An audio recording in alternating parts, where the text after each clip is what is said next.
All right, we are back. Welcome to everyone. This is Jynnette The Oracle. Welcome to Oracle Talks, and this is part two. I'll come up with a better, fancier title, if you will, afterwards. But this is part two, as I mentioned. I originally had intended for all the messages to be in one live stream, but the messages were grand and it's okay. So the first message, I did put the link below for you to go and check out. And that one was focused specifically on things that were ending or that have already ended for us, and the ways specifically that we can sanctify that process, that ending process, or that which has already ended, that which has died, and to create a really simple ritual around that, to honor that ending so that you can really have a fresh new beginning. So, yeah, so that's what that whole first message was about, if you were there on that live. And of course, the timestamps are there. I did take the time to go and do that so you can focus on the specific signs that you want to pay attention to. However, I do suggest that you do listen to all the messages because, for the most part, depending on the astrology system that you use, but in general, we do have every sign in every single house of our natal chart. So the messages are relevant for all the various areas of life. So apply what came through for that first part of the video to those various areas of life. If you really want to go deep and are taking your spiritual journey, your personal development journey very seriously, or even not so much seriously, but intentionally, I invite you to actually take a look at all of those messages for your entire chart. Of course, starting with the main one, the rising sign, and your sun and your moon, right? But really all 12. So this message is going to be specifically from the ancestors, from our elevated beneficial ancestors. And this is for, even more so than the previous message, this is for all areas of life. So this is very much a non-negotiable. The previous message can be more like you can pick and choose depending on what you feel called to or drawn to, what resonates.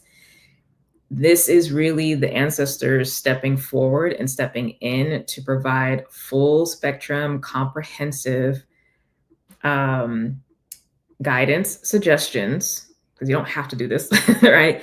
But suggestions on where to put your energy, your focus, your investments in, okay?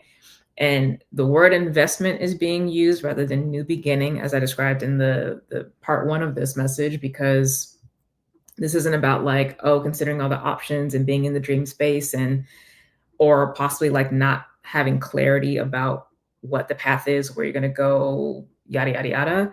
There is clarity about the path, about what needs to be done, et cetera, et cetera. And that clarity has come through because of the sanctification of the ending process, right? And so this message is, okay, now this is where you put your investment, and this is what that investment looks like. Okay, so decision has been made, clarity is there, the path is laid out. This is where you put the investment and what that investment looks like. Okay, so that's our intention for today's message. Welcome again to those of you who are joining. If you are new, my name is Jynnette The Oracle. I am founder and CEO of Anderson Alchemy. If you want to find out more about me, my website is in the description below. It's also scrolling beneath there. If you'd like to donate to the service, the information is there to donate as well.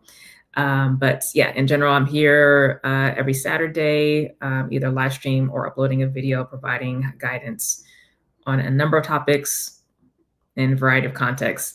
But this is where we are now. We are getting a 2-for-1 today because of the upcoming holiday next week. And I will not be doing a live stream next week. So this is basically the second video. These 2 videos are going to tide you over for these 2 weeks. All right. But yeah, I think that is it. They're wanting me to get a bit more specificity around these investments before I start pulling cards. I am going to be using the Akashic Tarot Oracle cards, and then I will use the Secret Language of Light deck at the end for the closing Oracle card message. And this will be, again, messages for all 12 signs because, as I explained earlier. All right. Welcome to everybody who's coming in. Please do say hello. Let us know where you are joining from, what you are sipping on, how you are feeling, et cetera, et cetera, et cetera. I already finished my strawberry matcha latte that I made earlier. So, you know, if you see the previous video, you see me noshing on that, but I'm just going to finish up the rest of my water. Totally forgot to refill this before I jumped on. It's fine though.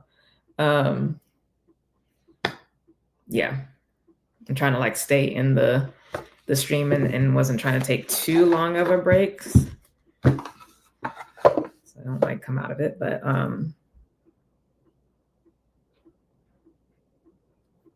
let's see. 1 second before we shift in.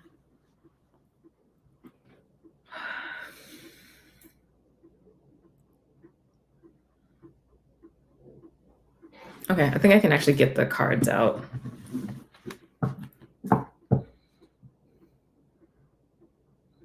So again, these oh, okay. I know why the clarity is coming through. So rather than, thank you. Rather than this approach being for the zodiac signs, and I will change the description below because I had copied the 12 zodiac signs. So this is going to be different. Rather than this being about the zodiac signs, this is actually going to be per house. Okay. So it's going to be first house, second house, third house. So we eliminate zodiac sign stuff and like differences in charts and who's using what. The houses mean the houses. Those understandings are present regardless of system. So, okay. With that being said, I'll make a note here so that I remember to update that as well. How y'all doing? Folks are quiet. Say hello. Also, thank you for, if you're joining from the previous stream, thank you so much for all those subscribes. I am now only 8 subscribers away from 1,000. Come on, y'all. Yes, thank you so much. Thank you. So if we can get those 8, because again, I would love to hit 1,000 by the end of the year, and we only got a month out, but I think I can do it. I think I can do it. One of the things that's great about YouTube versus other platforms, not all, but other platforms, is that there's not like the same level of like bots and other things here, or at least I haven't really been found by those folks on this this platform. So like the people who join are like really people who are joining. So it's really great. So I do appreciate everybody that does subscribe because it's truly like real people. So thank you. Thank you for your subscription. Thank you. Thank you. If you're not already, please do subscribe to the newsletter. You can find that link to subscribe in the description below.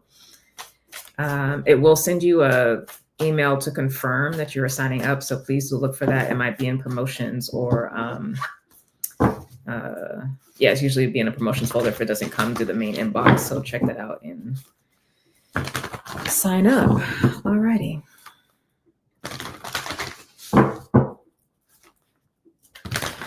Okay, so as you are settling into the energy, because I'm already there, right?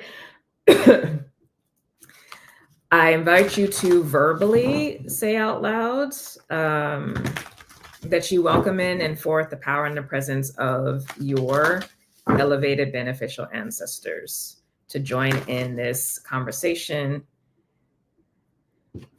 and to protect the sanctity of the messages coming through. Okay. All right.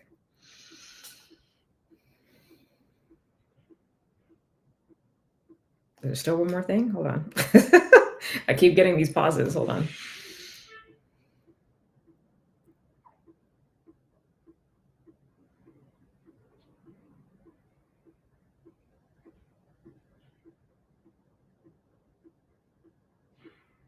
Oh, I might actually have to do the Oracle card first.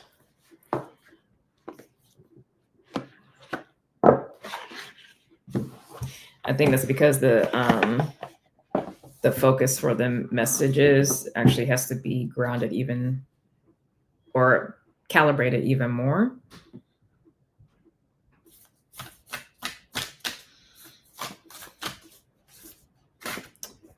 Let me update this.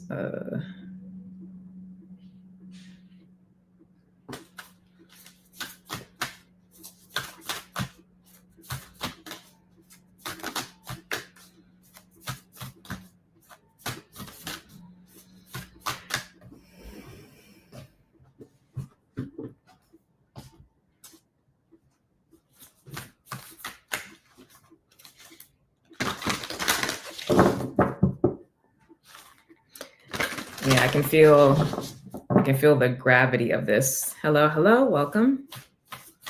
Let us know where you're joining from, what beverage you might be sipping on, or yummy goodness you might be enjoying. Oh, I'm writing down timestamps. I'm going to fill those in later once I'm done with the stream.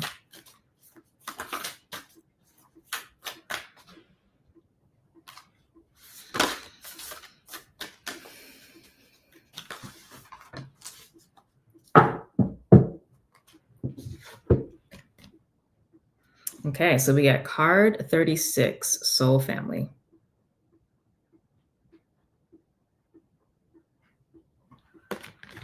So I'm going to read this message.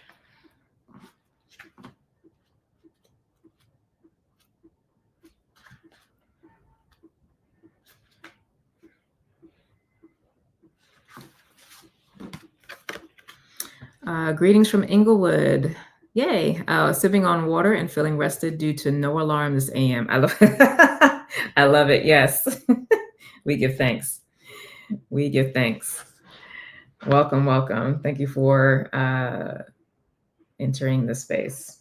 Okay, so the tagline for this card is "You are loved and supported." Your soul family wants you to know how much you are loved and how well you are doing. Your soul family consists of other souls that have similar values and ideas to you. The bright circle of light at the center of this image is Shambhala. Think of it as a meeting place where your soul family gathers to connect with you. So basically, this is the inner heart, the soul heart. So that, remember how I was saying, like, verbally call on the power and the presence of your ancestors and that relationship, like, let that really be real. That's really speaking to this. When you ask a question, its energy vibrates throughout the universe, bringing souls and their light beings to Shambhala to share responses and information. They are overjoyed to connect and co-create with you. Your questions and experiences on Earth move you and them to an expanded awareness about love, life, and purpose.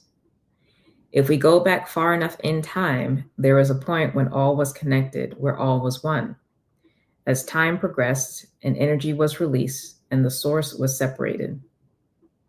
I wouldn't say separated, I would say spread out, but we all originated from this source, so whatever form the members of your soul family take, you will recognize them because they are part of you.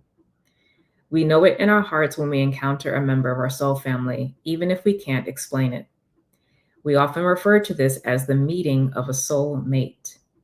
Remember, a soul mate can come in many guises: a lover, a friend, a parent, a child, or an animal, and turn up when you need to remember the love that you are.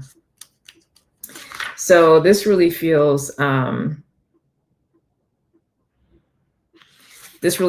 it's anchoring in the fact that, again, it's our elevated beneficial ancestors that are here, that are holding this space and that are transmitting this information, this energy to all of us.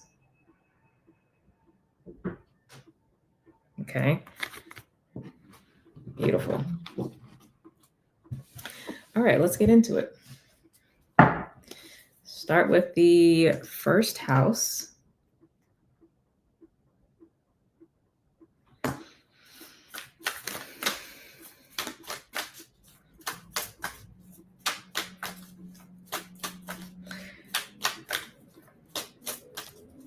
The first house to me is more than, the image and sense of self and all that. It's the literal spirit, literal soul of someone.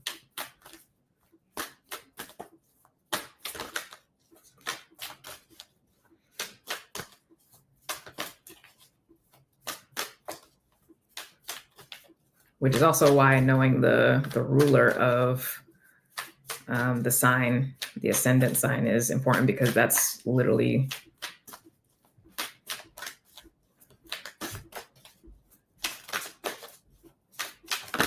a ruling divine energy. Okay. I got a couple cards up. I'm going to start talking about the first, and then we'll keep going, and I'll get cards as they come.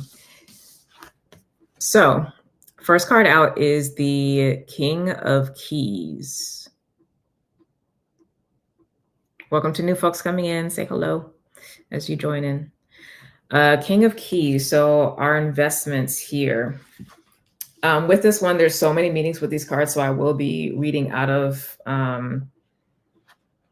the book. This is more, it's going to be a lot more heavy lifting for this message, I can assure you. Let's see.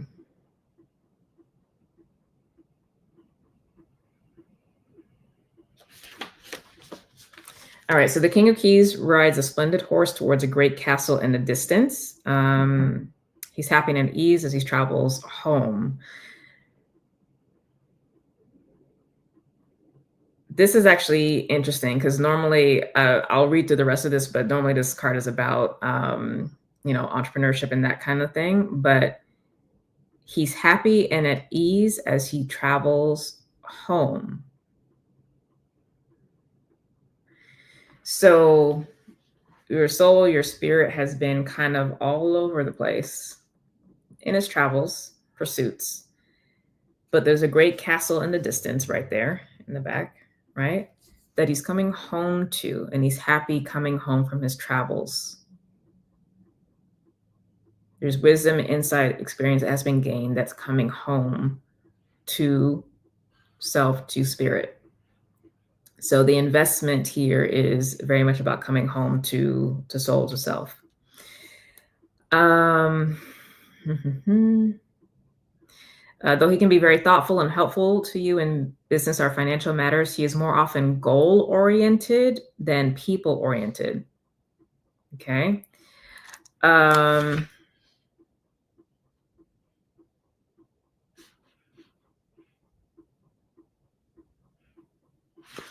So whether the King of Keys represents you or another, but in this case, it is going to be representing us because it's first house, be on the lookout for a major promotion.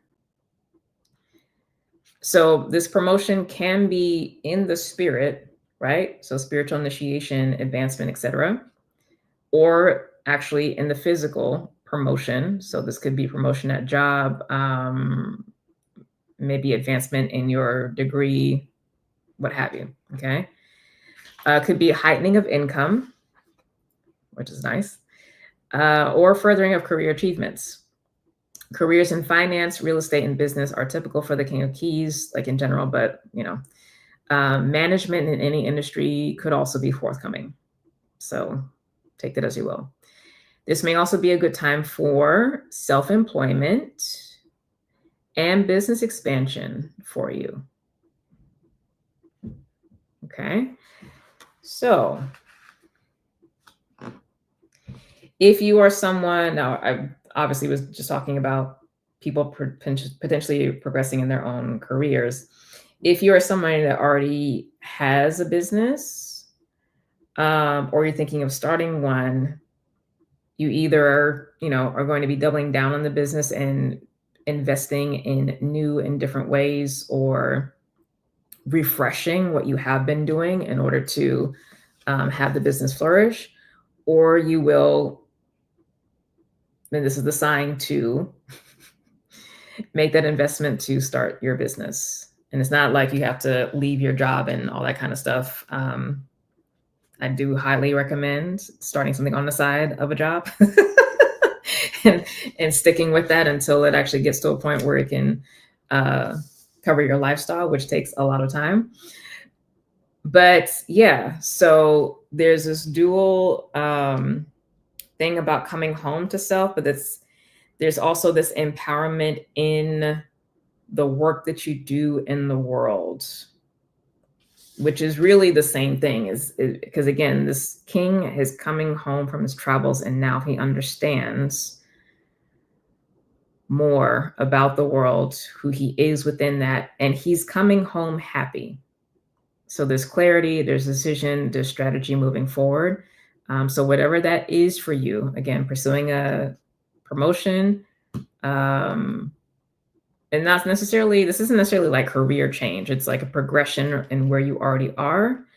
So career, in schooling, or in business, whether that's actually starting a new business or doing things in order to help your business continue to flourish if you do already have one.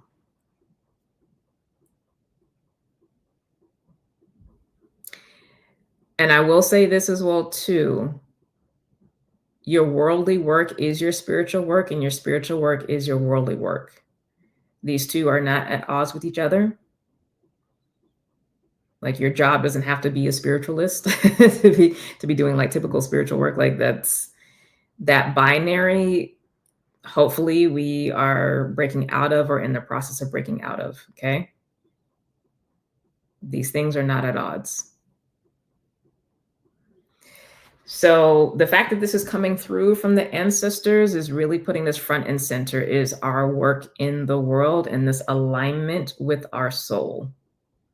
And that there's, and again, this work in the world is not the end all be all, but it's whatever this next step is for progression, whatever that progression is, which are those items that I just gave, that's where the investment needs to be. Going for that promotion, doing what you need to do to get that promotion ethically, right?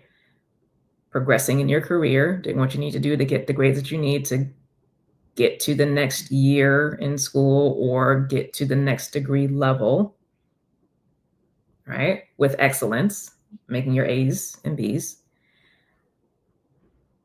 Doing better or getting back on the horse with your business and taking it to the next level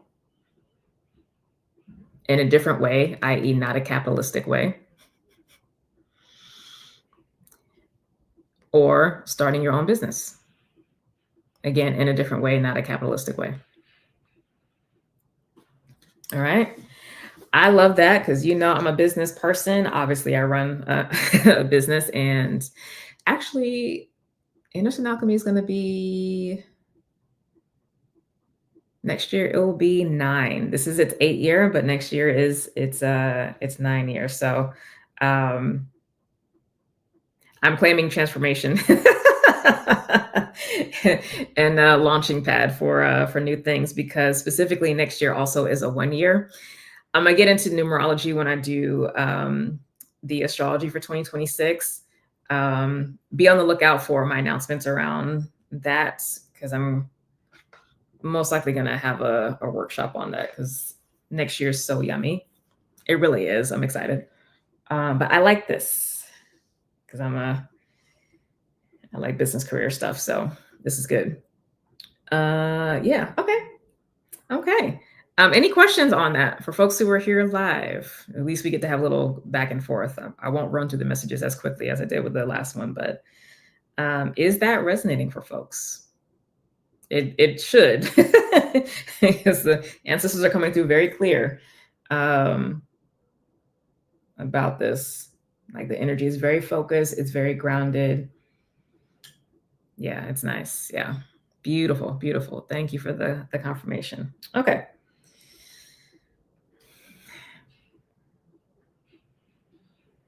Moving on to second house. So with that, we have one of roses, commitment. And I know that has to do with like contracts. So second house, let me not assume people know the houses of the of the natal chart. So second house is dealing with material resources. I like to refer to it as direct resources. I call the eighth house indirect resources because that's going to be more like investments, loans, things like that. So it's money that happens as a consequence of indirect means, meaning you're not literally putting in hours for a particular rate or what have you to get back a paycheck or a direct exchange, right? So that's more, from my interpretation of the chart, second house. Second house also has to deal with your, just in general, physical resources, liking nice things, pleasure center. It also relates, of course, to like values and things like that. But really, for me, and often with the folks that I deal with in sessions and in group programs, it really is like direct money. So information about this house is really key. So let me read the main points of this card, and then we'll talk about what the ancestors are saying. Okay, so it says, so on the image here, we have roses scattered around a contract on a brightly lit desk, and that light is shining. That almost looks like from far away, looks like a Bible verse. That's kind of funny, actually. I find it odd, too, that there's a light here, even though it's daytime, but anyway. When this card appears, it means that a valuable union is at hand. A romantic commitment may be coming your way, or perhaps a love from your past lives is returning to you.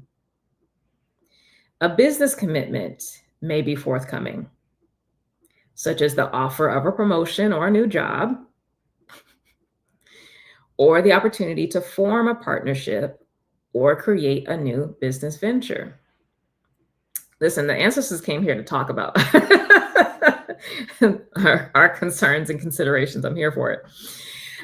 This card could also indicate the signing of other types of papers, including the sale or purchase of a house or the beginning of a new investment. So for me, I would consider like the sale of a house and purchase of a house, since that's a direct transaction, as being within the second house. Whereas if you are getting income as a rental property, that would be eighth house, but the literal, selling or buying would be second house for me, just to go a little deeper with that. Okay, either way, this card is filled with lights, literally sunlight and man-made, and it indicates that good results are in the offing. As with many cards, part of the meaning refers to you, obviously. It is a reminder to be conscious of your commitment to yourself. I'm going to pause there because the message thus far has been focused on a lot of partnership with other, because that's what contract is. It's a contract with other. You were agreeing to certain terms and conditions. But this is a reminder to be conscious of your commitment to yourself. You are responsible for being the advocate for yourself within a contract, regardless of the contract: job, business, relationship, sale of house, whatever. Okay. Once the contract is signed, it's signed. So negotiating in that process until you get to a place where all parties are happy, all considerations have been taken into account, right? Your job is to do that for you. Their job is to do that for them. If you want others to put you first, Here comes the read in the book. If you want others to put you first or to help bring happiness to your life, then you must commit to do the same. Your self-honoring choices will set the groundwork for all your partnerships to thrive. I love it. So, now this obviously, well, let me not say obviously.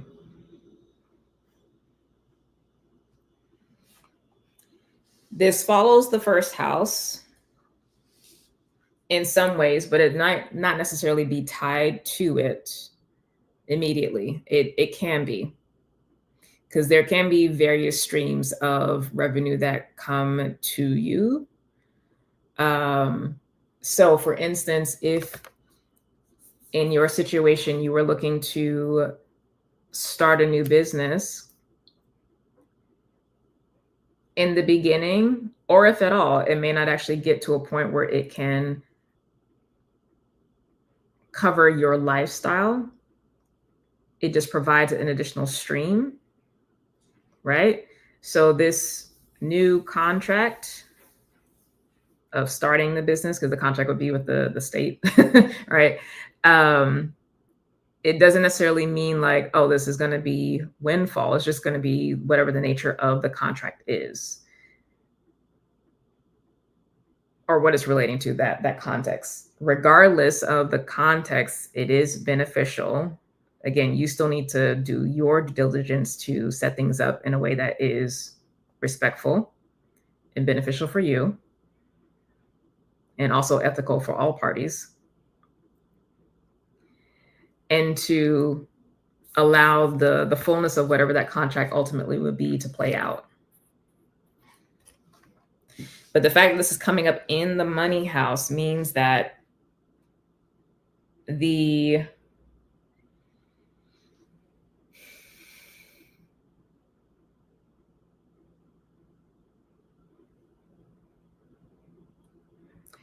desires around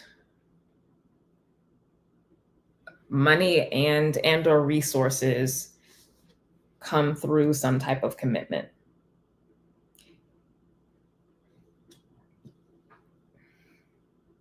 And it's a new commitment. Okay.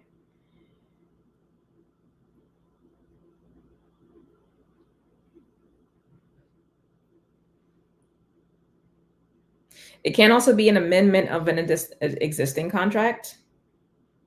So that would be in the case of, a promotion at an existing job. Like you're still working there, but obviously you're amending your position and title and pay. Versus if you're like literally going for a brand new job somewhere else. So again, context may be different, but the principle is the same.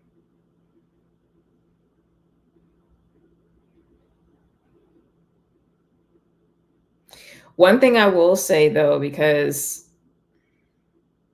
we started here with the soul isn't doing whatever the new thing is because it's seeking money.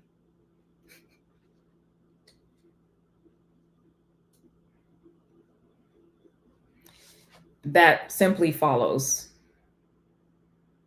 And this may be related to what comes up in that first one, or it may not in the first house, or it may not, but that's where second house stuff can be tricky, I think, for folks.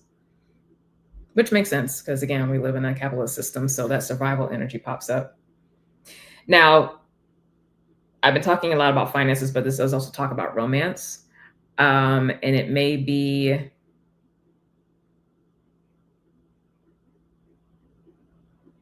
I would broaden this beyond romance, because you could be setting up different types of arrangements with people in community, but essentially a situation where financial burdens are eased and where it's not necessarily new additional personal direct money coming in,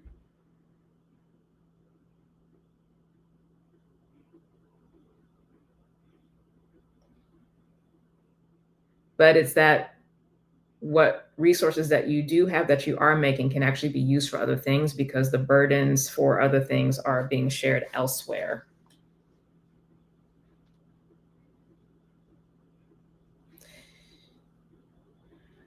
They're asking me to get a clarifier on this. 1 second. Welcome to the folks who are joining. Please say hello and let us know where you're joining from, what you might be sipping on. If you haven't already subscribed, please subscribe to the channel.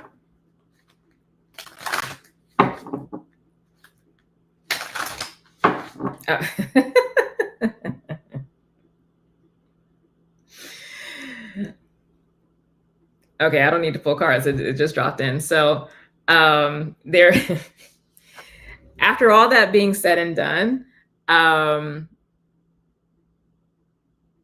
whatever contracts or things that you are committing yourself to, because ultimately this is commitment where you are making an investment, this is about money. I'm laughing because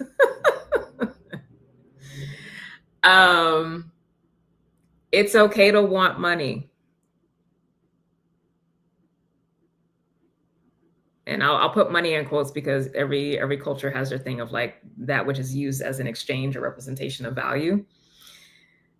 It's okay to want money. So nothing in this energy is about playing the martyr or what have you. Like when I was talking about advocating for yourself, like you need to make sure you're getting your needs met. And even when it comes to making the commitment, if this is about starting a business or taking on a new role or whatever, like that's fine. This is the work, the yada yada I'm going to have to do. Great. What's that paper looking like? Because the numbers have to make sense. If they don't make sense, the fuck are we doing? Because we must take commitments seriously. Like we can always, choose to dissolve a contract. And I'm saying dissolve, not break, because breaking denotes a lack of integrity. So yes, you can dissolve a contract, and any good contract will have stipulations about what that looks like and how the parties are involved in doing that. So you're not locked into a commitment forever. But just as you don't easily think about dissolving a contract, you don't easily get into one, okay? Because the goal would be to only have a contract dissolve if it achieves its goal, okay? So yeah, this is about money. So you don't need to be making commitment to person, place, or thing if the numbers don't make sense. I know we see all these pretty lights and pretty rose petals, and it feels good in the spirit. Also for relationships, could have past life person coming in, soulmate, that's great. And this is where I am now, coming home to myself with all my worldly experience. I know what's up. I know what makes sense for me in terms of what I'm looking for in a relationship at this stage and in the foreseen future. The situation needs to be making sense if I'm going to be committing.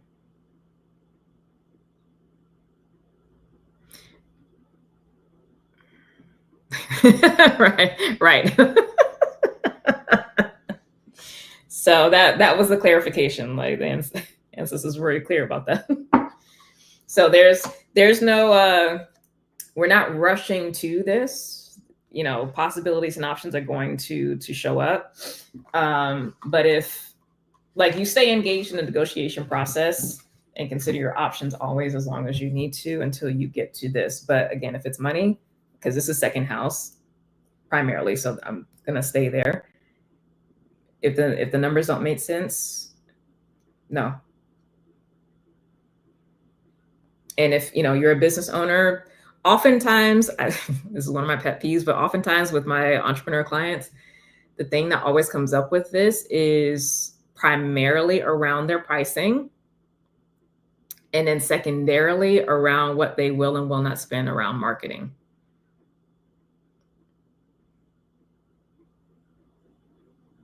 It's one of the two, but usually first it's starting here with the pricing because like, okay. But the numbers have to make sense. I'm actually write that down. The numbers have to make sense.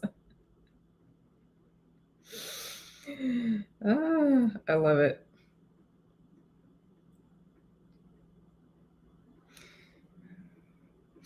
All right. Any questions on that? We're gonna move on. Or are we good?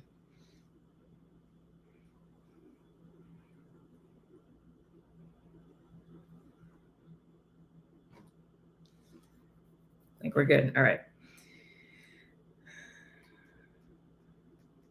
All right. Third house. Let me drink some water.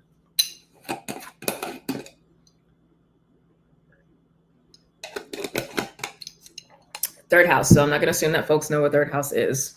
I'm having to remind myself because I'll just go.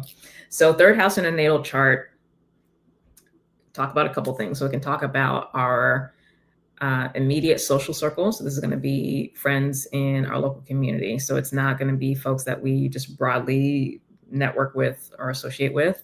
But these are folks that you hang out with. It doesn't have to be every day, obviously, but yeah, you know them, they know you, we've been around for a while. This also can represent siblings. This house also has to deal with learning, but foundational learning, skill development, certifications. It's not going to be like higher ed, so it won't be like college and stuff like that. But you know, things that are maybe 1 year or less in terms of training and schooling.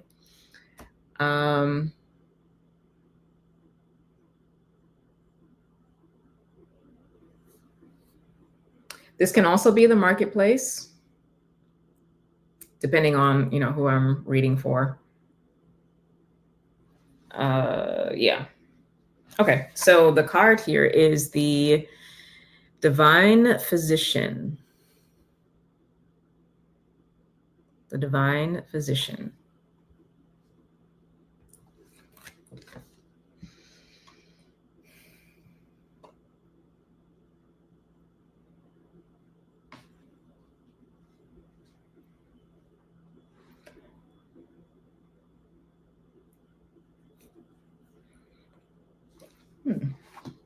That's an interesting card. I'll read the message. This is one of the major arcana cards in this oracle deck. Very interesting.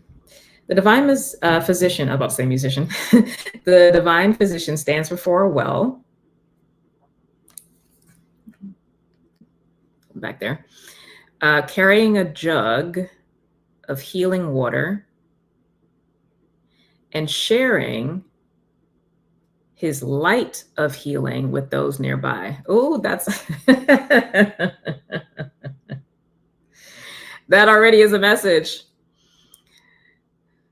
That already is a message. You see, nobody else, literally nobody else has a jug except him. He's not sharing his water. He did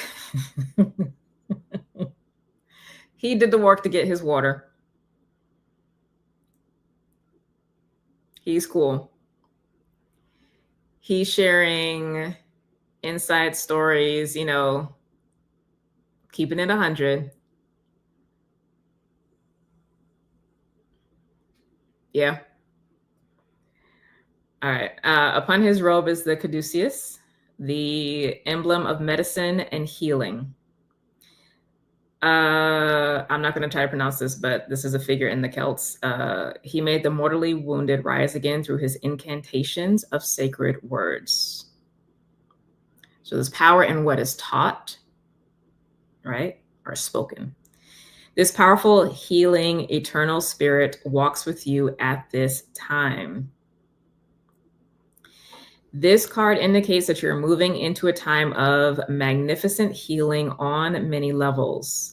There's a person who can be a great healer for you, as well as a teacher who shares healing gifts that you can pass on to others.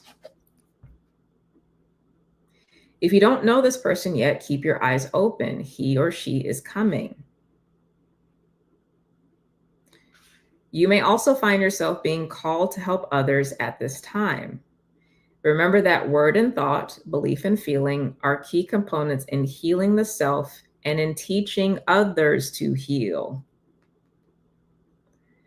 They are important tools in the divine physician's medical bag, so make sure they are a part of yours too. Know that the light of healing shines around you and through you. Such a radiant joy can bring well-being to all.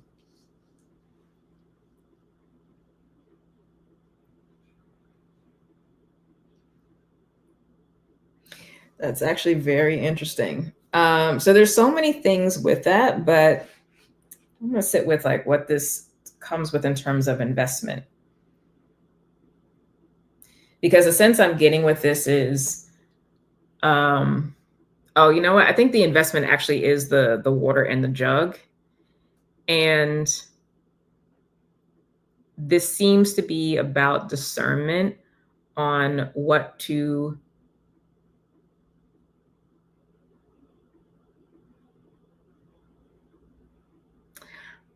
okay, let me say this another way.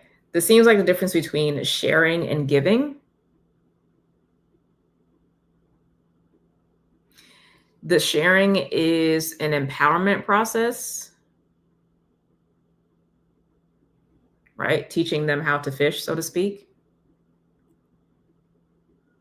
They're not like destitute. They don't like need, you know, they're not in rags and things and like need water. Like that would just be charity. You just give.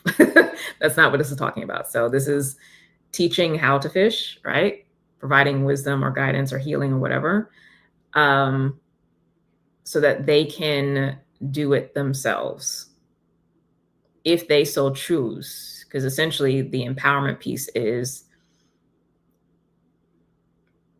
placing power in their hands rather than being the placeholder for them so that they can activate their free will rather than simply giving what comes after the outcome of applied knowledge, which, you know, gives them the experience of like, oh, I could have that. And you can do both, but what's being prioritized in this image is this part first. So it's not that you can't give, but there is a difference between sharing and giving.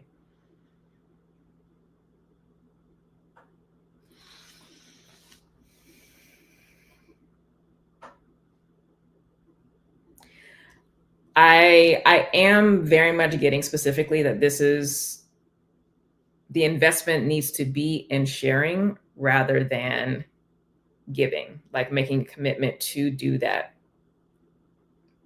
because of the self-empowerment process.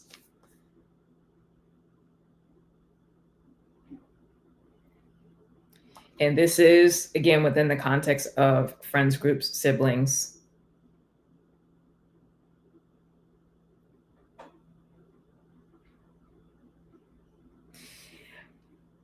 The third house I know tends to usually not get that much focus.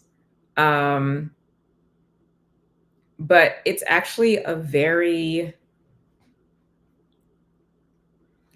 influential house to our well-being and how we show up, because that which we are surrounded by in our closer circles impacts us a lot, and it can either be strengthening, amplifying positive beneficial qualities or not.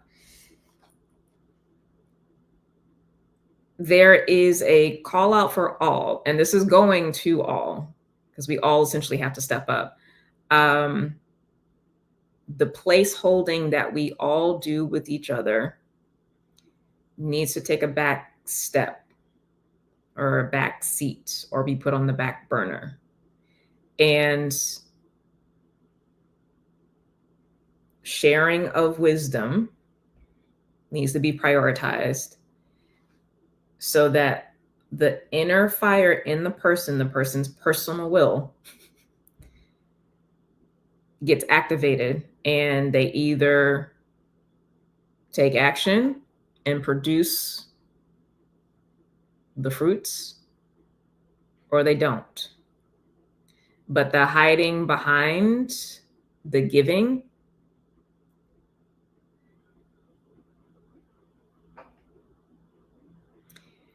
again, not that giving can't happen, but if there's wisdom around the obtaining of something that is desired, maybe this will be helpful in case folks are like having an existential crisis around this. If there's wisdom around achieving or attaining something that has been obtained, that is literally right there. And I know this is like the healer card, but nobody here is like destitute and like infirm, to be clear. The wisdom needs to be shared because that's the actual wealth. That's the actual empowerment piece. This just creates a feel-good moment, but the lack of knowledge is what causes you to perish, right?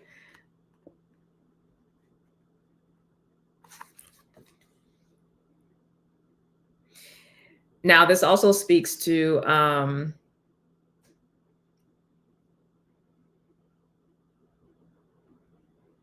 this also is going to force you to get really clear about what you actually have obtained and wisdom that you do have. And what's most of the conversation that's happening.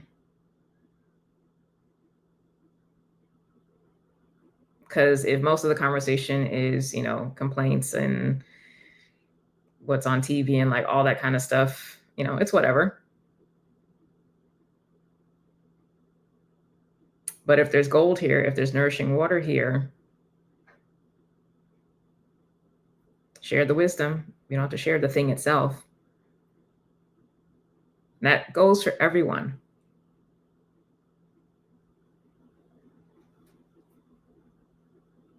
But that's a commitment that needs to be made. And again, it's for everyone. So this isn't just like, oh, I have friends who are like not on the same level as me spiritually, or like not on the same level as me financially. Like, this is cutting through all that bullshit because it's all ego. This is for everybody. Share your wisdom and your gifts that actually have helped you get that. You don't actually have to literally physically give this. Give the wisdom. You're not actually losing anything. You're not losing this by sharing the wisdom, because ultimately they'll only be able to get this if they take action on this. And because you went through the process to get this, that they're either going to be able to do it or not based off of, again, their will. Personal will, personal power. Okay. That was a read down. That feels like the strongest message thus far. We're only on the third house. But it's a real subtle one because, again, it's close to home.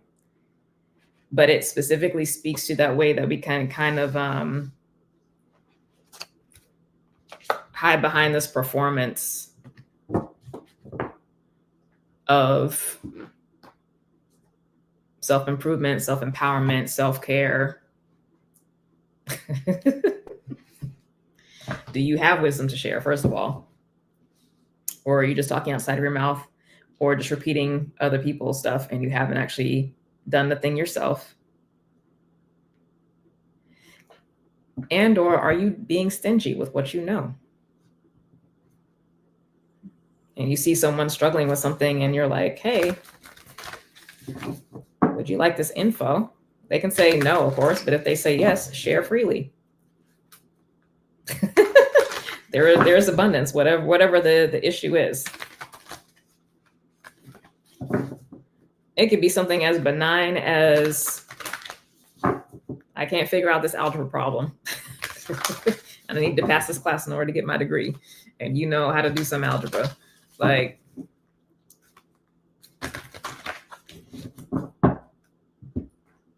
the context is irrelevant in this regard.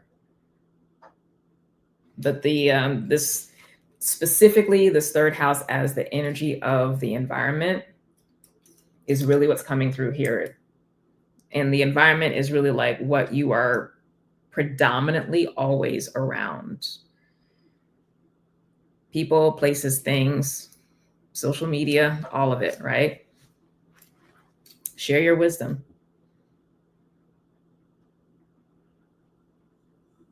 And if you're worried about competition, meaning your friends doing something like getting better about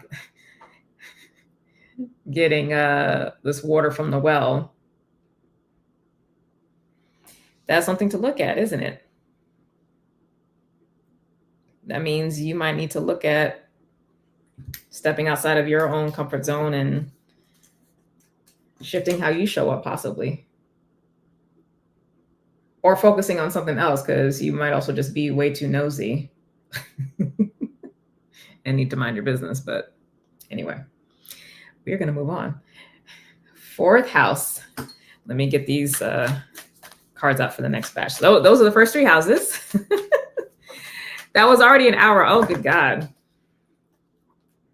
Listen, we're going to take the time that we need to take because these messages are good. All right, we got, look at that, another 3 cards out. Perfect. Questions so far?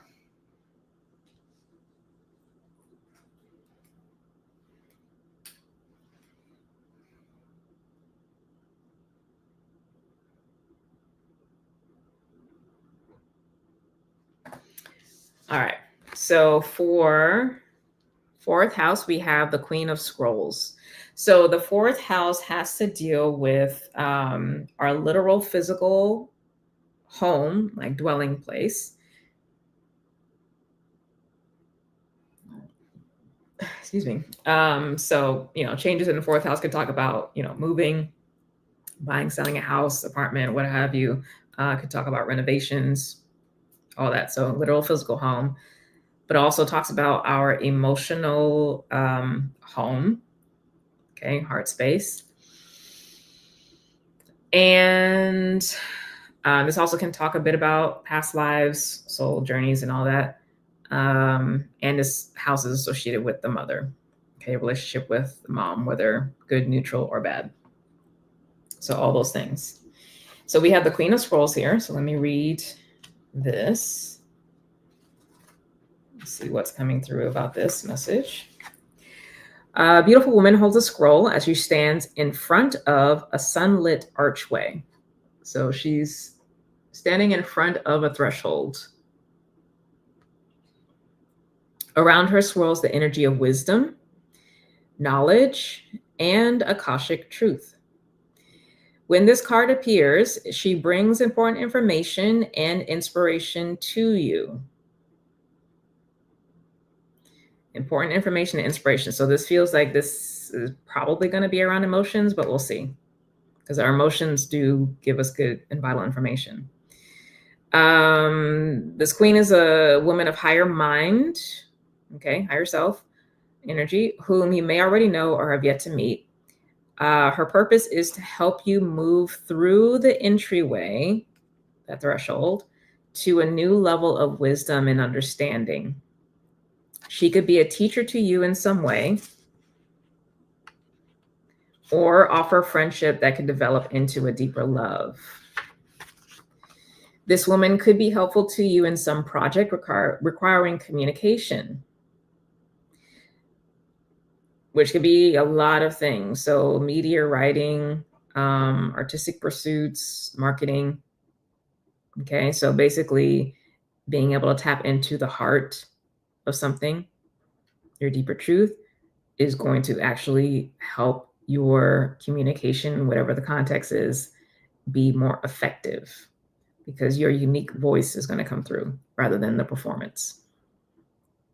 As I was saying, she may be an author, a marketer, or a publisher. If you are a writer, she may be someone who assists you in getting published. So the Queen of Scrolls could also represent you, or of course, a woman in your life getting a position in a field related to communication or academics, such as counseling, teaching, marketing, or publishing. Basically, the main thing about the communication is what's coming through. This card indicates a phase of deepening understanding and readiness to learn. It's a perfect time for personal growth and expansive learning, whether it's mind, body, or spirit centered. Open the mysteries that are hidden in the Akashic scrolls and step through the door of knowledge.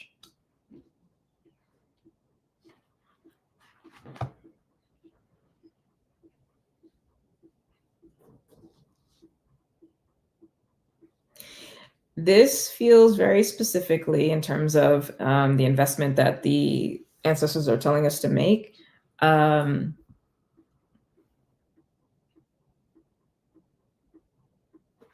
oh, I forgot. This thing is probably making so much noise. Take that off over here.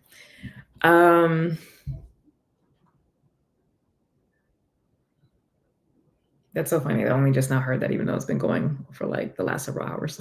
It's my little money cat. What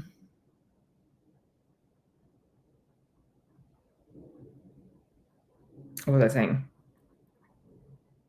The investment.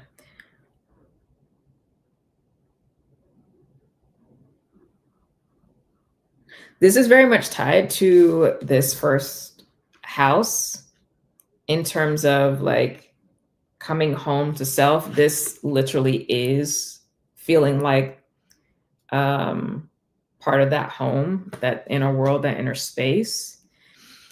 And really taking seriously listening to that and the uniqueness of that, and not necessarily trying to make that conform to something. Everything here is very ephemeral, wispy. Like there's nothing besides the archway itself, which is just representative of a threshold. There's nothing really solid in the sense of being rigid. There's a unique truth, a unique weaving that's happening here, but that comes from the inner heart. Emotions are the, kind of a first layer, but this is really coming across to me as heart. And that in turn informs the communication, and the communication being honestly how you show up in all aspects of life.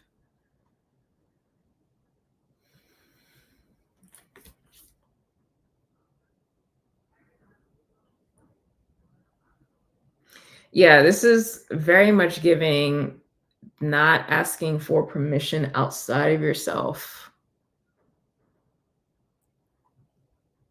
I know we hear that a lot, but it's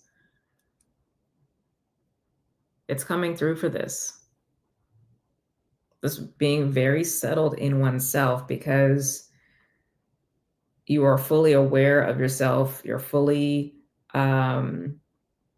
cognizant of paying attention to what comes up, how you feel about certain people, situations, and things. Like, you don't brush things off. You really interrogate and question, okay, why am I thinking this? Or why am I feeling this? And, if it's throwing you off, whatever you're dealing with.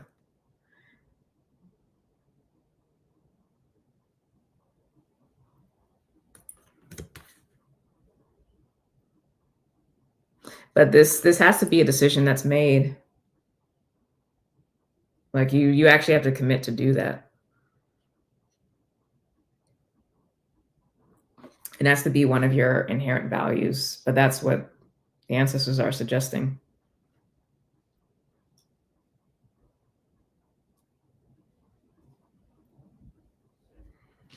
Like, these two work in tandem, the spirit and the human.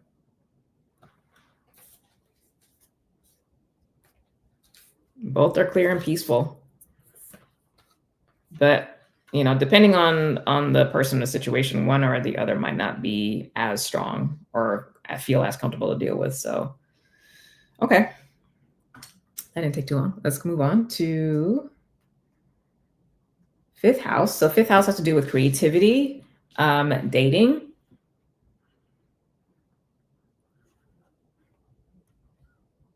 and as well as children. So this is another major arcana card called the Oracle of Delphi. You know, this is one of my favorite cards because I am Jynnette The Oracle. Sit at the threshold of the mystery, so I deeply resonate with this energy. So the Pythia, or the priestess at Delphi, sits upon a high three-legged seat. Steam gently rises from a fissure in the ground. So basically, she's doing yoni steaming.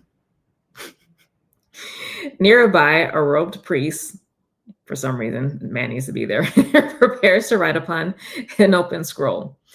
While the Pythia cyclically receives the perceptions from Apollo, it is the priest who interprets her pronouncements. In this, we see two important keys in psychic experience: perception, so being able to perceive what's coming through, and it, acknowledge that something is actually coming through. And then the interpretation. What does this mean? What does this stand for? Right? These are the two parts. So when you receive this card, you're in a time of great insight and psychic power. Even if you don't recognize it yet, it lies very close to your consciousness because you have used this gift in so many past lives. You may get images or feelings without knowing how to interpret them. Take notes as you practice both your psychic perceptions and their interpretations. Just as they gave the Oracle of Delphi a profound awareness, meaning giving their attention and respect, your psychic perceptions and their interpretations give you a powerful insight and an Akashic vision of the world. This is some tea because this is very much, especially in the dating context. And I mention this often when I talk about relationships with folks. We know what's up from jump. Whenever there's drama or some other issue down the road, it extremely rarely ever comes out the blue. It's always been there and it's always been picked up. And when we're honest about it, we saw it, we felt it, we picked it up in the spirit, we perceived, but we did not want to value, acknowledge it, and definitely didn't want to interpret it, what it meant. Okay. So this is kind of in that context being like, okay, outside of what you may physically be, biologically be vibing with for another person in the dating context, you need to trust the messages that come through from spirit about the person, about the character, what you see showing up in the present, and you need to take the time to interpret that information. Okay. And that needs to be a commitment for some of you, especially if you tend to have a lot of relationship drama. It's not that anything's wrong with you, but this component is important. You have to develop trust in yourself because people are going to be people, right? But you have to develop trust in yourself. And that starts with what information is actually coming through to me. What am I choosing to ignore? What am I actually paying attention to? How is this being interpreted? And there's so much that goes into that. So this is not a one and done thing. This is a practice. This is a place of investments the ancestors are talking about. Okay. So again, if this is a thing for you, this is what you have to pay attention to. Okay. This is your responsibility. This has nothing to do with other people. Okay. And it's not even a matter of like, you can't even give folks a time of day. It's just, before we even get into that, what is your spirit telling you? Okay. And then, this is obviously also a very creative energy as well. Your dreams, recurring daydreams, all those things, they actually matter and they're pointing to something else. They're pointing to certain kind of themes. They're pointing to things that you like.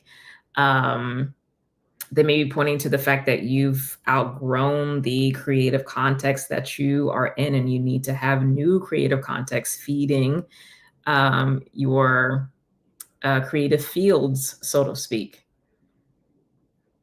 All right. So you have to make the commitment to enjoy that, invest in that, flow in that newness. Okay. But it can be a very playful place if you allow it to be. But I like that for 5th house. Okay. And 6th house, we have 7 of forces. The 6th house has to do with our actual day-to-day work. So this could literally be the job itself, not the full career trajectory, but the job that you're doing currently, as well as just regular routines and practices that you put in. To go deeper, this is your sadhana. So that which you engage with and intentionally practice in order to cultivate a particular type of environment and experience for yourself in the pursuit of, a particular type of outcome and goal. So this could be a sadhana of a particular exercise routine because you have particular health goals. This could be a sadhana that includes a particular way of eating, whether, you need to eat a couple hours or you prefer not to have breakfast and just do 2 big meals. Like, all of these things are actually part of your sadhana, part of your spiritual path and practice. And within that, there are always going to be restrictions and considerations for what works and what doesn't work based off of you, the health of your body, resources you have available, et cetera, et cetera. Okay. And this house, the 6th house, obviously also has to deal with health, health and wellness. I won't be talking about health stuff here, but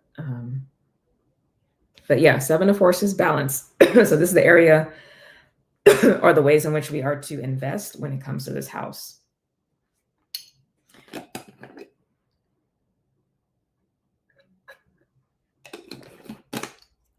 Balance seems pretty simple, but I'm going to read from the book as well to get some more insight into the specific messages for this card. This card reveals a time of harmony, balance, and justice in your life. So harmony and balance makes sense, right? Justice, though,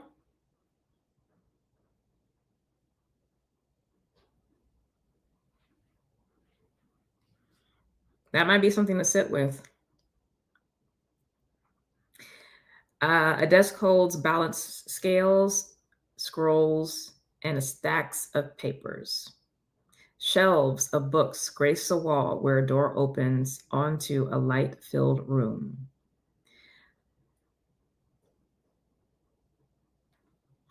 The card indicates a time of balance is at hand. All systems through the body, right, through nature, and through society seek to achieve balance. Stop and consider the parts of your life that you can bring into greater balance. During this time, the universe helps you to do so. You may have to confront important legal issues.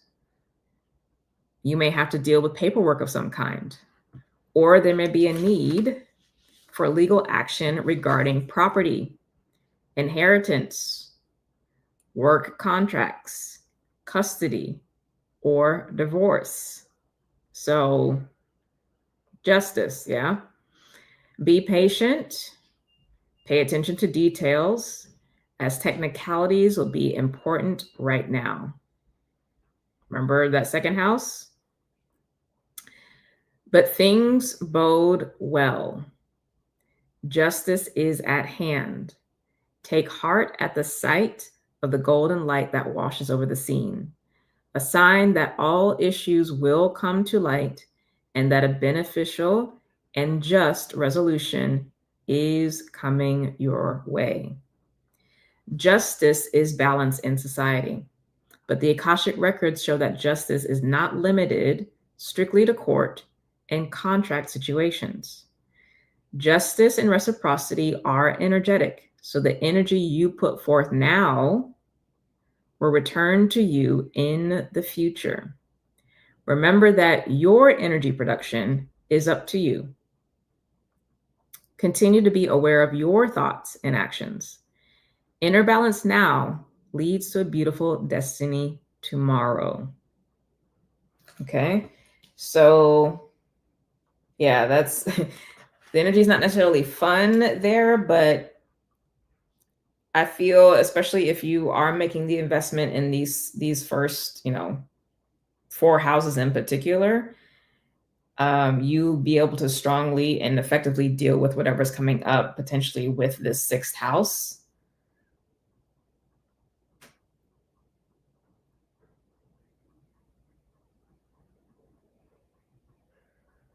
I feel like this is more so, yeah, that the work stuff, maybe property stuff, it is something that you're really gonna have to be actively engaged with, dealing with. Okay, so that's the difference. This the 2nd house stuff was new contracts. This is stuff that's already in play. These are contracts that you're already involved in, or contracts that are pre-existing that you may be getting involved in, like if it comes to property inheritance because someone passed, right? Um,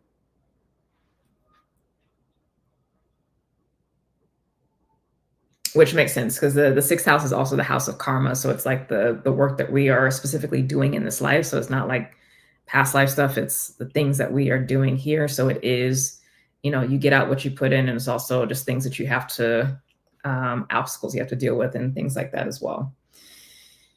Okay. So, fight the good fight as you need, which really means, you know the law, know the rules, advocate for yourself, whatever this context is. Balance will be brought, meaning like, whatever's fair and just for all parties will happen, which usually means everyone won't necessarily get what they want, but it'll be a situation at the very least where no one's going to be able to argue about the outcome. Yeah. And then you'll be able to move on from whatever that stuff is. Because it does seem,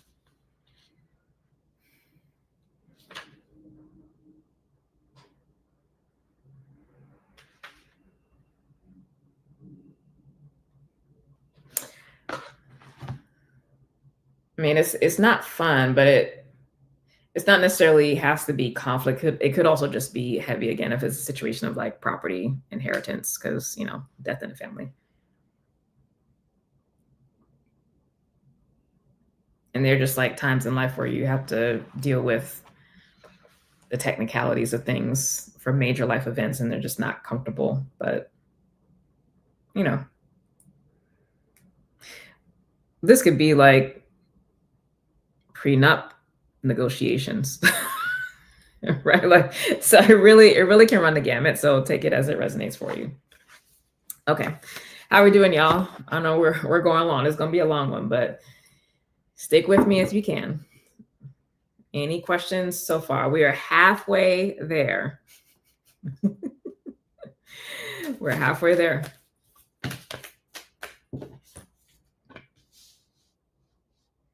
I love how I'm assuring you when I'm the one doing this channeling, but it's okay. All right. Let's go to Libra. Libra, we have the One of Keys, the Architect. This is actually one of my favorite cards, but I'm gonna read the message here for you. Before I jump into that, 7th house, because again, I can't assume people know the houses. The 7th house has to do with your relationships, and specifically committed relationships. So there is usually some type of contract involved, whether that is a verbal, we're in a relationship, we're exclusive, if it's moving from dating to exclusivity, or whatever the relationship construct is, or it could be actually being married. This also is contracts with business partner. This could be contracts within an artist collective. right? But these are like committed relationships, regardless of the context. So it's not dating energy. It's like you are locked in with somebody. So this is only relevant for folks who have some type of committed relationship, regardless of context. So, although again, it's usually romantic. A man and a woman in rich Egyptian dress stands at a table filled with structural drawings and measuring utensils. He is the architect of all they survey, and he points to an unseen building in this expansive project. Throughout the scene, many workers toil on foundations, pylons, and palaces. At a mundane level, you could find yourself involved in a building project or renovating and decorating your home or workplace. So, an example of this would be being in a contract with an interior designer, a construction company for a house, right? Most important, though, this card shows that it's time for you to step into a position of power. In order to do that, you must recognize your talents and strengths, as well as your authority to take charge. An opportunity beckons that utilizes your skills perfectly. Feel the command you have over the great scope of the situation and take charge.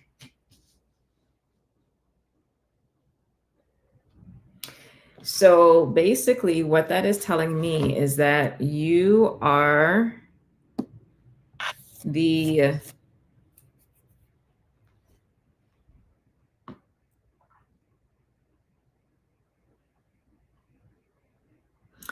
I'll say it this way. If you are seeking to create a particular shared experience or the achievement of a particular goal or what have you, and if it's something that actually is an insight or a need or want that has initially birthed within you, it's on you to take the lead. Now, you're not coming in and being like, this is what we're doing, come hell or high water. It is co-creation, as a partnership. So there has to be a buy-in with the other. But the birther of the seed, that idea, that insight, that want, that need, or what have you, is the one that has to take the lead. So, if you are, excuse me, oh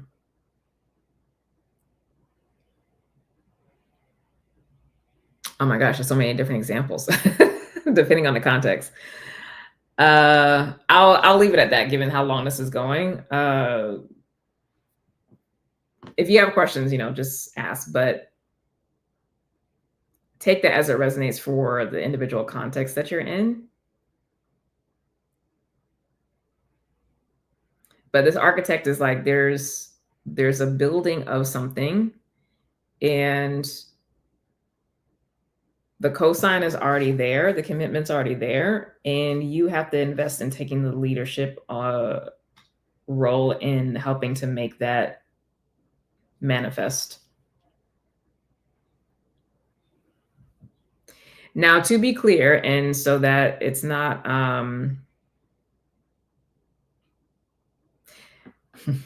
this is different than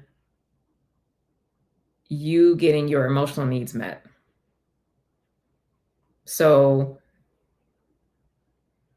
I'm not talking about relationship dynamics and personal energy management. Like, that's not what this is. Just so we're clear.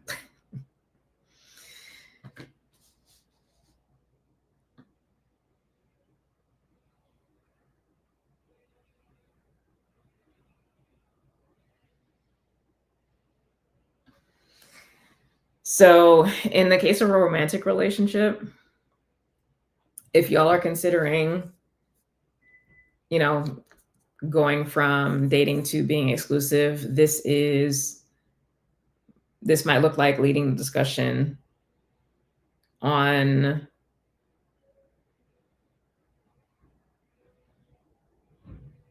making that decision, or coming to a place where that's even being considered, and what that might look like for you. rather than being like, oh, we're vibing, we're chilling, I'm just gonna, not address it. Like, no, it needs to be addressed and take up the mantle to do so.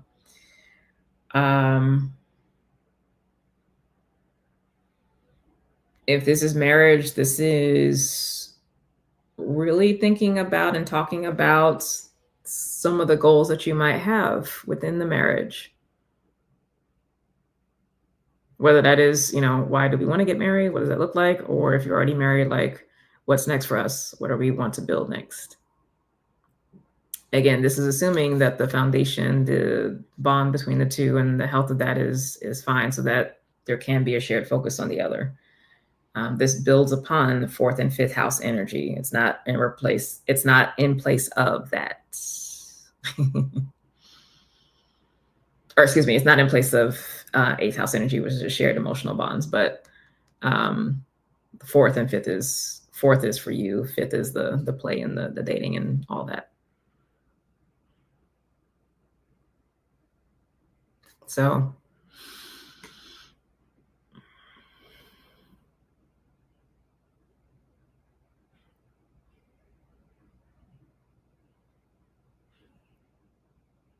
I feel like this is primarily romantic, though, to be honest. In a romantic context. So, because within that, there's still so many various things, but yes, it can be business. Yes, it can be home related or like other stuff, but it is feeling more romantic partnership.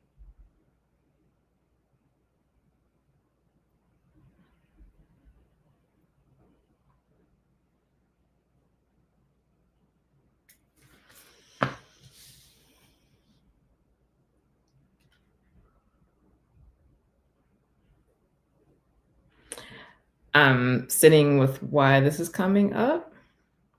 Because again, these are collective messages. It's collective for everybody. So why is this coming up? As a place that we need to put investment.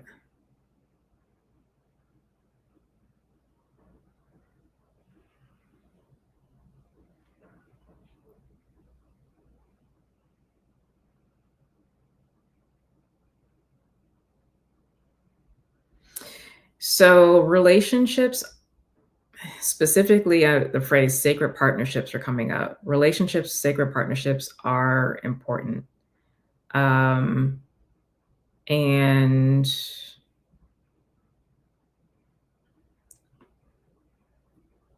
regardless of what the mechanics of that looks like, whether there's sex energy involved or not, right? Like, but just sacred relationship, sacred partnership. It's important.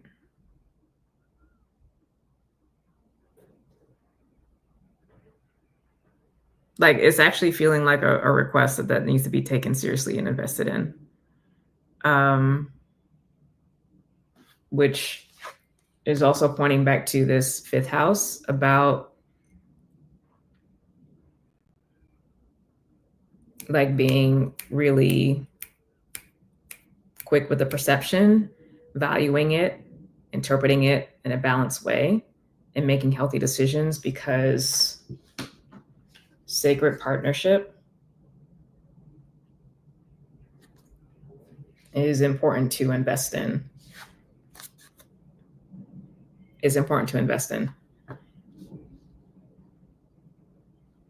And it's not because like we have to, but there's actually a lot more that's connected to the sacred partnership that's bigger than the two of you. There's actually so many other people involved.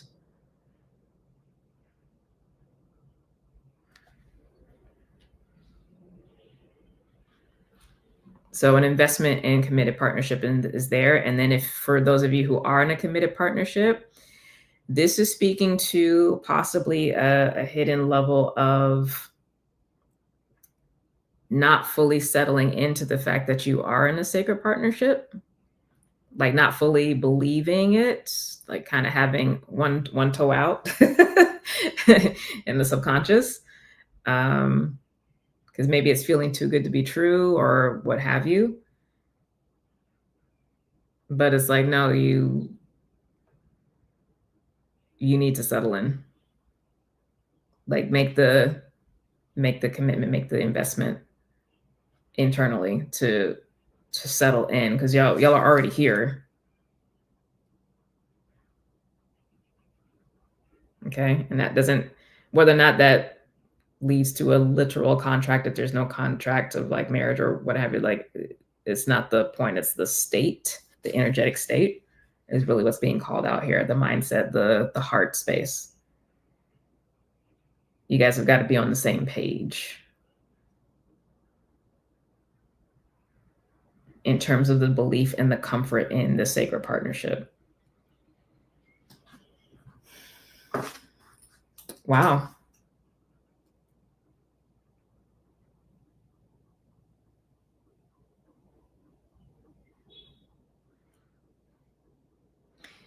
I'm hearing we get further together.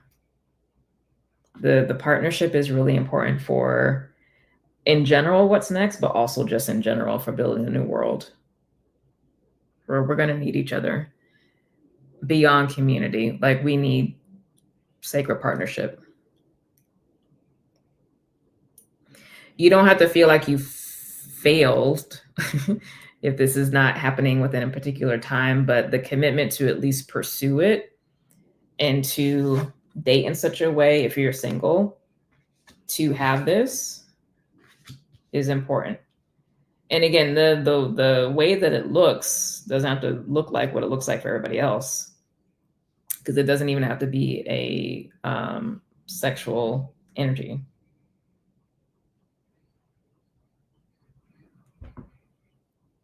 Like it could be just deep shared values, heart connection, like. But even in that context, it's like it's a conscious and intentional pairing. And then if they're not already paired, and if you are already paired in some way, shape, or form within you, you haven't fully settled into the belief of the goodness that's there. So, okay, that's beautiful. That was a word. Oh, goodness. All right. Let's move on. Let me know if that resonates. Sacred partnerships are a priority.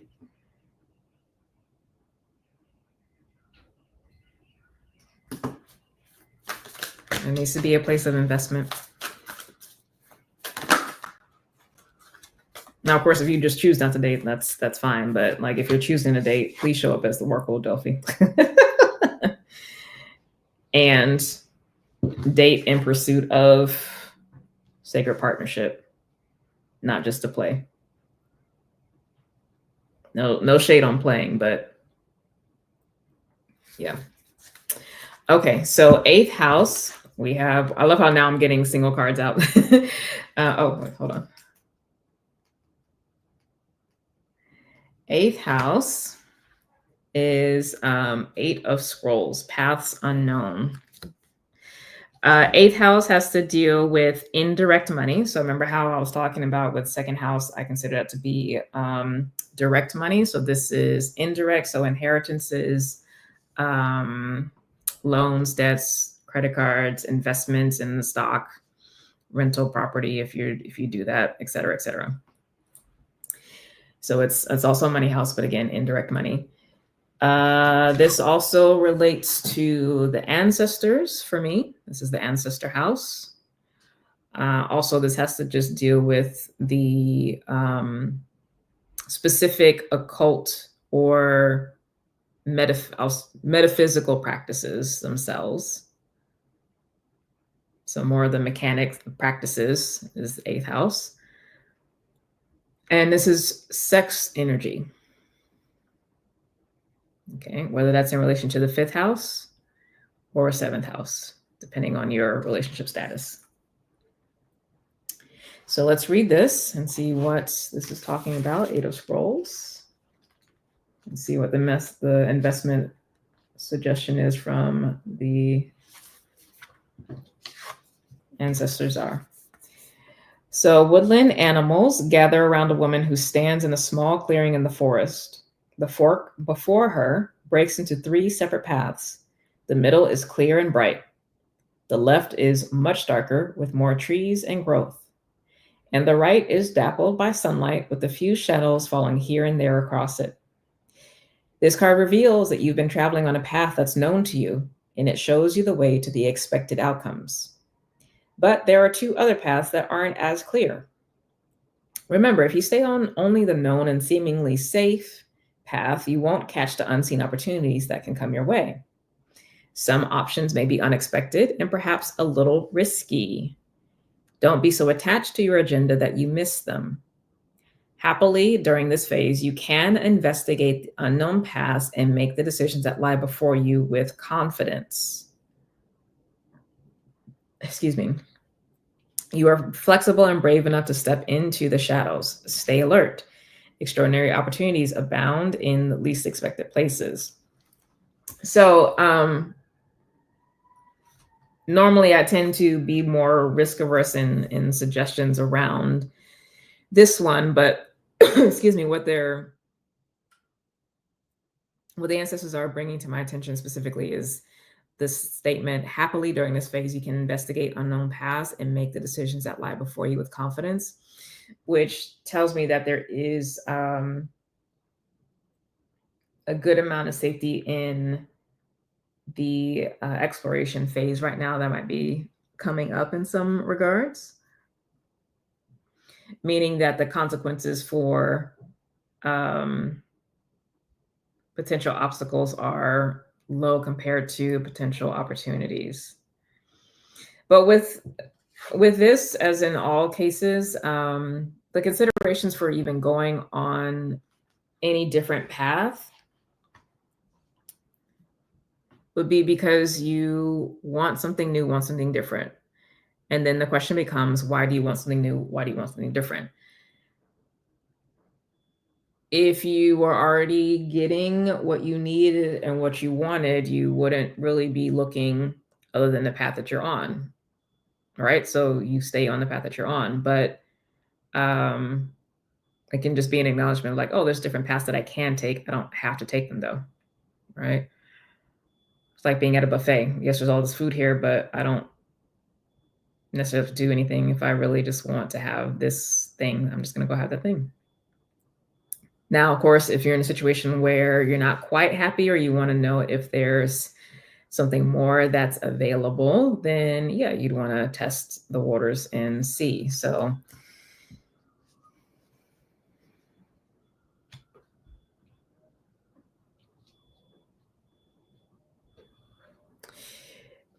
ultimately, this is about taking the paths unknown, because that's literally the card. So you are encouraged to test the waters a bit with something else, or maybe even a few other things. It's just a matter of how far you want to go.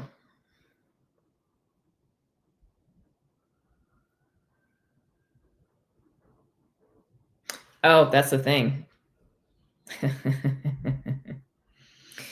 That's the thing. I actually like this this energy better for describing like Seven of Cups compared to others illustrations, even though it's not Seven of Cups, obviously. But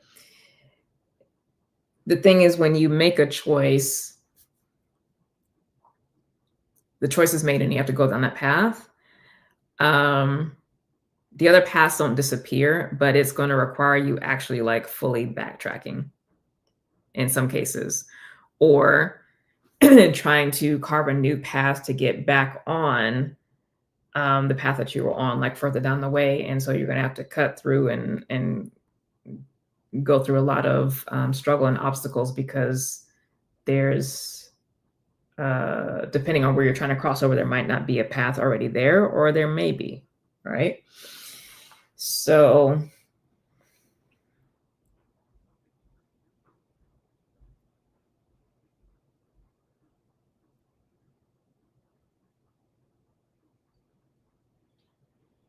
where the ancestors really want to settle in with this, though.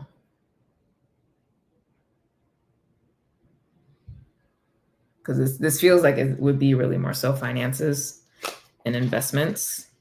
And like, where do I put my money? Where do I move my money from? And I can't give that kind of advice, but I'm gonna see what the perspective is around this.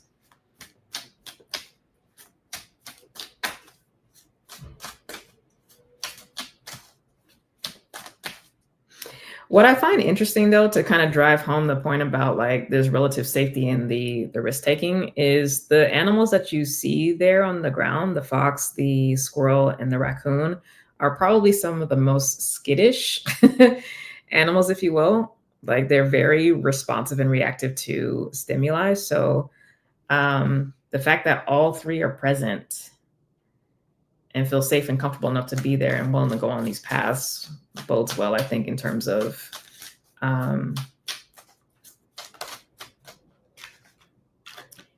paths laid out before you, because the path laid out before you are not going to be the path laid out for everybody else.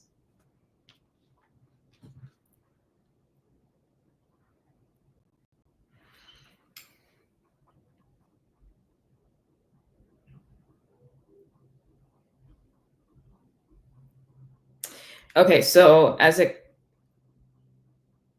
when it comes to, I guess if it's the money situation, it's a little easier to sit in this context because you can simply divert a small portion to another investment vehicle and have it be resources that you're comfortable with losing if things go south. And that's general, good guidance from financial advisors. So in those, for folks where this is relevant for, where you're considering this, whether this is a shifting from one place to another or an actual like investment in something new because you want to try to have growth or whatever, at the very least, you can take a portion, again, that you are comfortable having be at a place of risk. But the volatility remains as it relates to that. So it should be a small amount, again, that you are not going to be worried about if it goes away, if that's something that you choose to do. So essentially, this is like coming to that part in the investment journey or the financial strategy part where you can diversify even further or like start to branch out and just get that data and have that information for later. That's what this feels like. So it's not necessarily feeling like an upending of previous strategy. It's like, okay, I'm at a place now where I have a little bit I can play with. Let me play with it right now and see what happens. And yeah, if I lose, it doesn't really matter. I mean, not that I don't care, but it's okay. If this is coming down to spiritual practices, though, because that's also a big component here.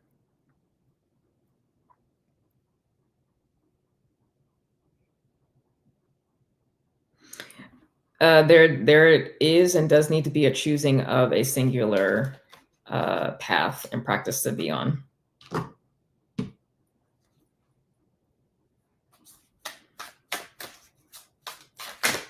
Which could be as simple as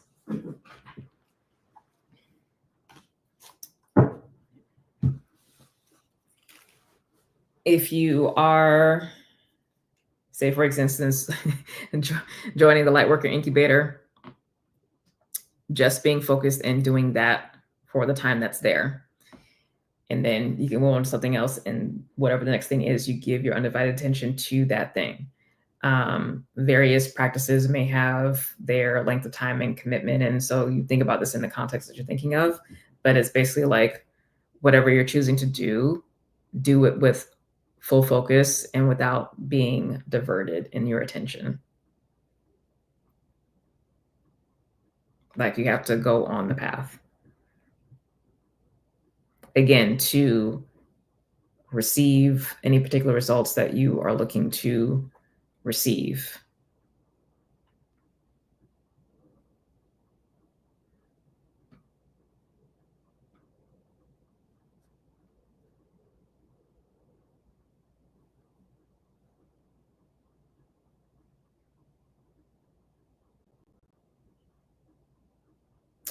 Interesting. Because this is still a money house. Like again, the second and the eighth house, all the houses, all the pairs are connected. So they're two sides of the same coin. The investment in a particular spiritual practice, in a particular spiritual sadhana, it is an exchange. It's like, if I do this and invest this, then I expect to get this back. Or this is what's promised as a consequence, as a fruit of this labor. That's not capitalistic. That's called equal exchange.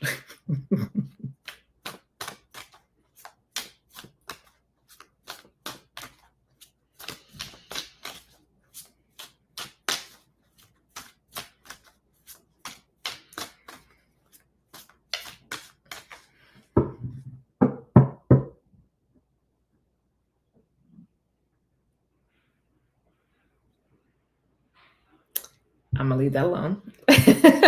You can sit with that as you need to. I'll let you bump up against that as you need to. But you should be getting something out of it based off of what has been promised. Okay.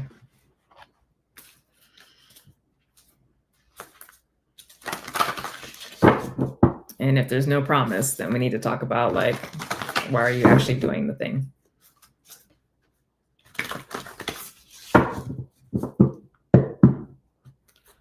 The ancestors are coming with it, y'all. All right, so 10th house, or 9th house, excuse me. Let's get that out.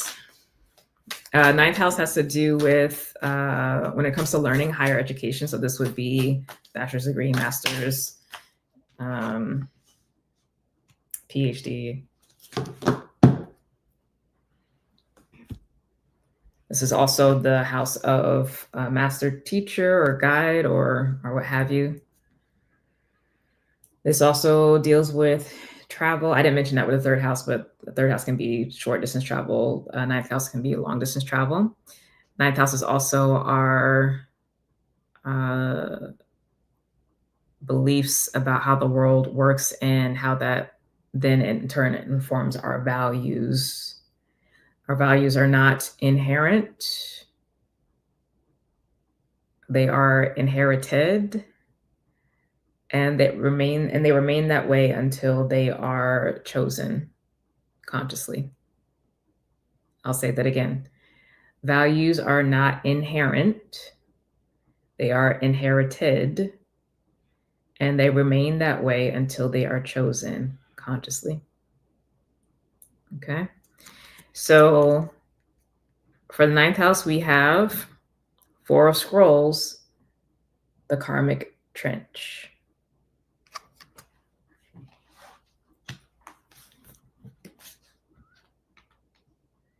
Let's see where the ancestors are asking us to make an investment here. In a field meant to be planted, a man, dirty from his efforts, stands knee-deep inside a long trench. The seeds wait to be planted, yet he continues to dig deeper and deeper. There are other rows plowed and ready for planting, but they are ignored. This card reveals a difficult pattern in your life, a pattern of self-defeating feelings, thoughts, and actions that you've brought forward from previous incarnations. So this is an incarnational card, meaning your soul has been doing this repeatedly. Something about this, right? You return to this life with the intention of breaking this karmic pattern, but you got pulled into the old thoughts and behaviors. You've been digging yourself deeper into a karmic trench that gets harder and harder to escape. This pattern is not unknown to you. You recognize it in your relationships, in your jobs, and certainly in your beliefs, behaviors, and responses. It's time to take charge of your karma by altering the inner ideas, feelings, and patterns that cause you to make sabotaging choices. What I was just talking about, values, right? Every time you notice yourself making an old choice that digs you deeper into your karmic trench, you can change your mind and your actions. This will require your conscious effort every step of the way. Without such work, you could go lifetimes burying yourself in the same feelings. But with your commitment to make changes every day, you can dig yourself out. This is literally the message. The investment to be made is the conscious creation of new values, belief systems, and ways of working. And it takes work. You have to identify and deconstruct that which is nature. You have to deconstruct and identify and deconstruct that which is nurture, right? Nature and nurture of the self, and see what all is there, and then also see what other options are there, and then decide what you want to pick up and go with so that you get out of this pattern. Since this is showing up, it means the pattern has been identified, and the way to ensure that you don't stay stuck in this or keep going back and forth into this, because that was coming up in the last message, I believe, for Cancer. So you might want to go watch that message, the Cancer message in part 1. But this conscious perception, deconstruction, and recreation is what is key here. This house is a house of liberation for this life, so that you are effectively shifting what you're stepping into for your next life, whether that is an incarnate physical incarnation or to higher dimensional realms of heaven.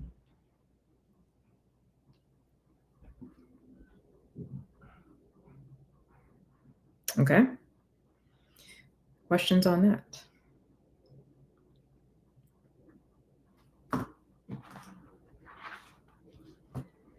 We're going to move on to House 10, but put questions in the comments if you have questions. Look at that. We're almost at 2 hours. Can you imagine if I was on that other live stream for some? I'm glad I took that little break when I did. All right, let's get 10th house.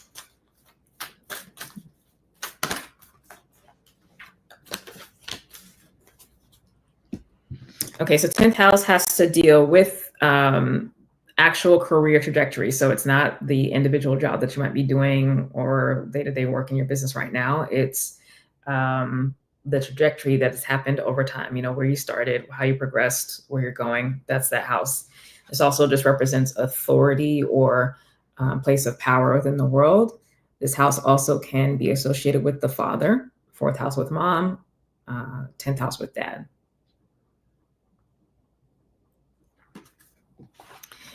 So this is another major arcana card. So we've had a couple majors so far.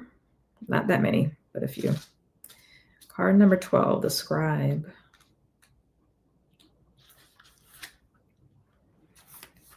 Okay. The learned scribe writes at a high desk. Nearby are a number of other working scribes. In some ancient societies, scribes were simply copiers of holy texts. But in many, they were the most learned men of their time, people well-versed in law, scripture, philosophy, history, and more. This card indicates a great upsweep in mind and study for you. If there's any subject with which you'd like to acquaint or reacquaint yourself, do so. It's not just for the sake of study, although that's always a good thing. This period of higher mind and higher learning is nothing less than a change your life or even change the world opportunity. I'm going to say that again. This period of higher mind and higher learning is nothing less than a change your life or even change the world opportunity. Just as the Wright brothers began by studying the flight patterns of birds, you can rise up on the wings of discovery now. There may be a teacher or even an entire school that can help you with this upliftment. This is like the third time like teacher or mentor has come up. So also low key and high key, you might need to be seeking out wise folks. Be sure to seek out the right person or place of learning. You could also become a writer or a teacher yourself at this time, elevating and contributing to others. If you're involved in any legal matters, there's a person who can help you with this. So again, help. Let your great vision guide you to him or her. This could also be a time when you might find yourself writing proposals, grants, essays, blogs, articles, or books. Notice what compels you and be sure to answer the call.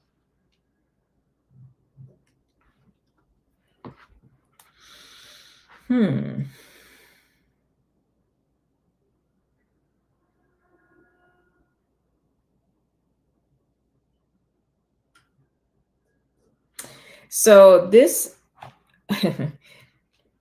this is very much work related. I'm not picking up the other aspects related to this house, but specifically career trajectory. This is feeling like a conscious choosing of what your career trajectory is going to look like. And I'll use career broadly because this, again, can also relate to your work in the world. And this doesn't necessarily have to be your literal job.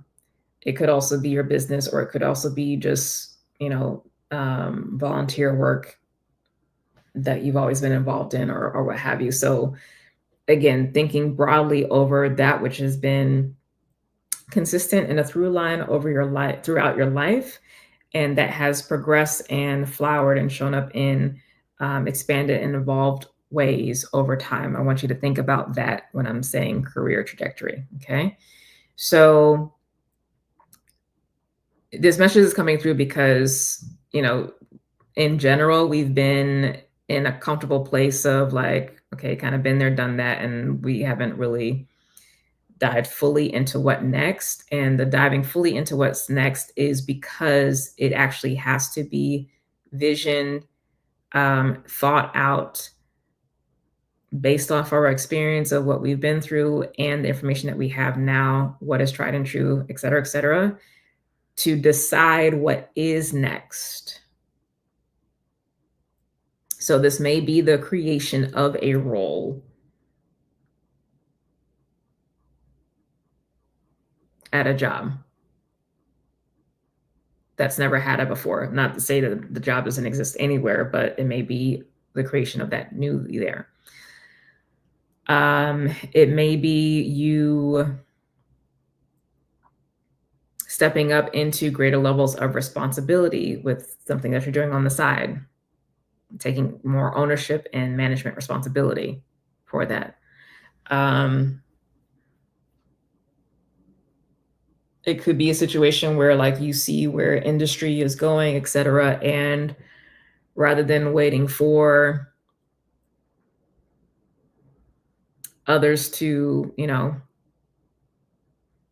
take action, you're going to do so. Because the thing is, like, you're not going to see the outpicturing of the fruit of that until folks are farther along. So you just kind of have to take that leap of faith, right? But you have to also be able to be in that mindset where you're even thinking about new or different possibilities. So this is a very creative space, but it's a very intentional and informed space. And it, again, should be continuing the trajectory. So if the investment is to figure out what that is next, and a little hummingbird is staring at you. Yeah. Because yes, regardless of like where you are, but like whatever is next, if there's lack of clarity for some reason about what's next, it should naturally follow from what has been. So you're always going back to the future. Yeah. So take the time to really look at the trajectory, why certain choices were made, what was going on at certain points of time, like really spend the time with that. And the potential possibilities of what's next will pop up, which may also be informed by that eighth house message and sixth house message and second house message, and fourth house message, and first house message. All of that comes into play. First, second, fourth, sixth. So almost all of the lower houses, plus the eighth house. And what's next out of the couple of options? Like, so, you know, first, second, fourth, and sixth, all of that taken into consideration. So align with the soul, money got to be right, or, you know, exchange has to be on the up and up.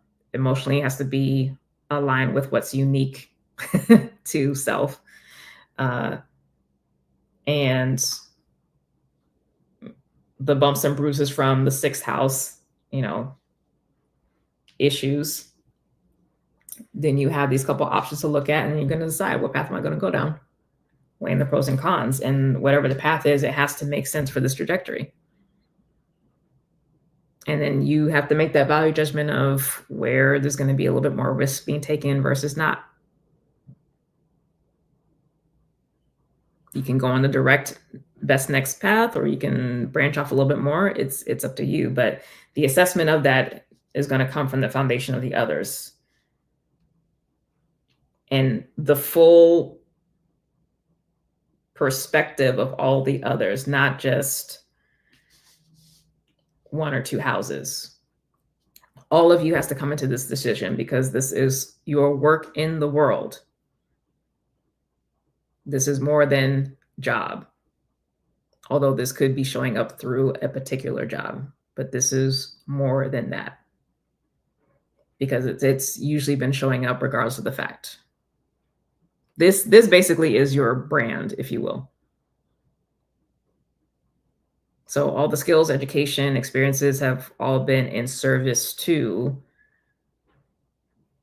this.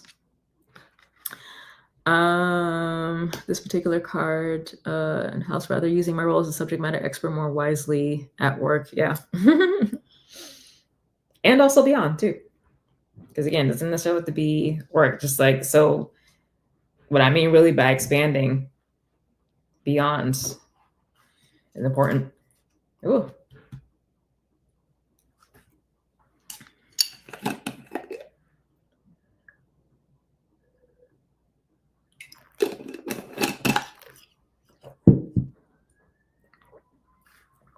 Okay.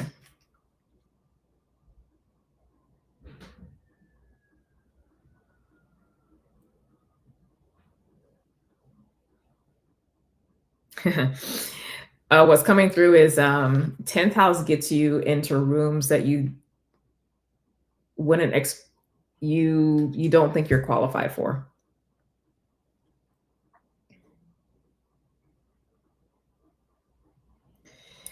Tenth house gets you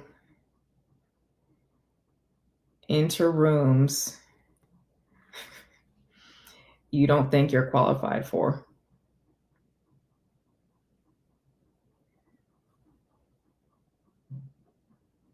Because this is your world work.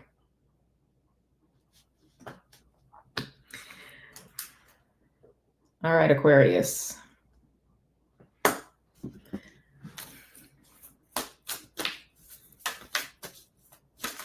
Welcome to folks coming in. Please do subscribe to the channel. I'm so close to 1,000 subscribers.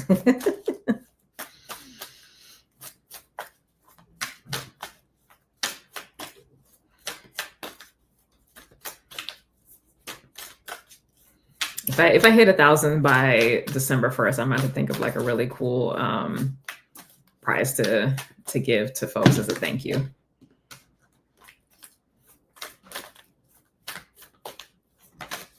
I appreciate the support. Oh, interesting. 12th house. Okay, so 12th house is the house related to the divine itself. So we have, you know, the soul, the emotional, past life stuff, emotional world, ancestor house. But 12th house is the house of the divine. So it is that fully outside of, you know, our control, that which we are ultimately submitted to, that which really actually does run things fully. That this is the divine will house, and then soul will, personal will is going to be that first house. Um, what else with the 12th house? Oh no, I'm sorry. I skipped ahead. This is 11th. Oh my goodness. This something similar popped up in the last message because in part one it was Virgo jumping in and bringing in Pisces energy, and I'm like, we're on 6th house, like we're we're on Virgo energy. Why is Pisces coming up? Okay, I'm sorry, Aquarius, which is 11th house. So 11th house is not what I just mentioned. Scratch that. 11th house is our larger kind of groups and associations that we're connected with. So this could be work industry. So if you're a nurse, like the association and various groups and whatever connected to nurse, you could be a part of, whether you're actively being a part of or not, but like you're associated with that. And various other things. So all of our various identities, all of our various skills and workings, artistry, relationship stuff, like, mom groups. This is all associations. This is also the house of hopes and dreams and blessings and the pursuits to hopes and dreams. So, my goodness. Yeah, the 11th house is always a really yummy house. Also, this is a house related to technology, innovation overall, but also technology. So we got the 8 of forces. This is our second 8, I believe. Yep, our second 8. We actually have 3 aces, or three ones, and this is our second 8 right now. So 8 of forces is definitely not, I remember this card. It's not a fun card, but I'll read it anyway.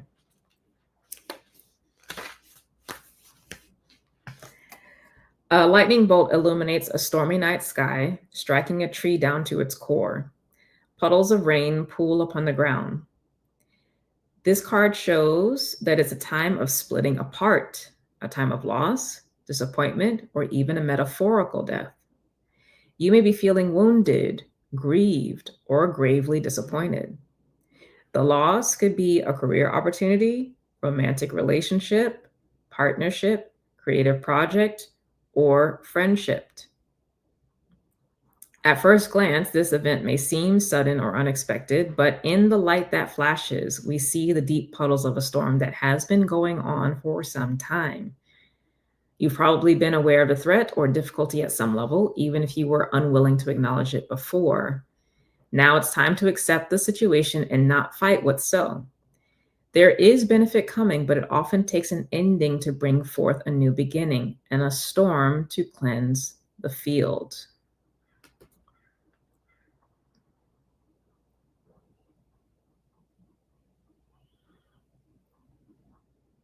I'm also going to read real quick the reversed.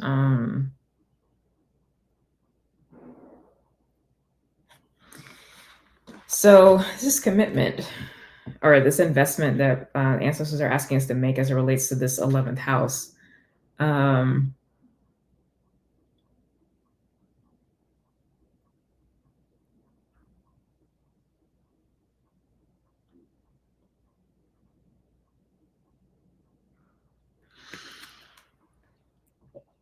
The phrase I'm getting is grow your dreams, which is giving me the vibe of maturing our relationship to our dreams and what our dreams are, which honestly really means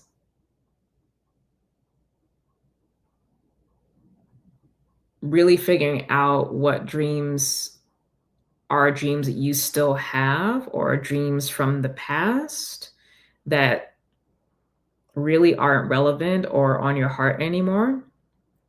Or, because that can be tricky of like, do I actually give up on something or do I stick with it? And, or is it a situation if something's been going on for a while and it's just not working, the dream or whatever, does the approach need to change?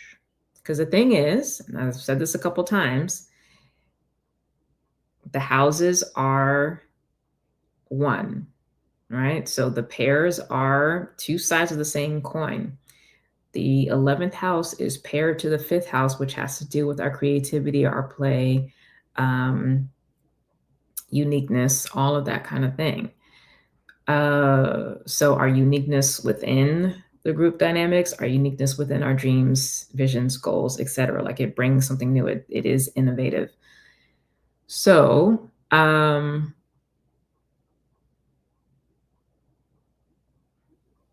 sometimes the innovations, the dreams aren't working because there aren't the appropriate resources or the environment needed to get them to flourish, but that should be able to be assessed now with objectivity to know that that's actually what's going on versus like some issue with you, right?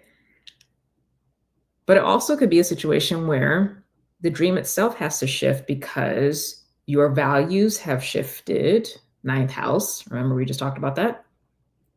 Or they're in the process of shifting, so your dreaming has to be different. Maybe you realize that the construction of this idea, this vision, this goal was a construction built from white, Christian, patriarchal, heteronormative capitalism. Yeah. And that there are other tools and frameworks to play with. So, what does that look like when you bring the essence or the spirit of the thing to different sandboxes? What then arises? Yeah. So, this really intentional breaking of association with white supremacy. Like, I'm not even going to sugarcoat it because it's coming through us this way. The breaking of association with white supremacy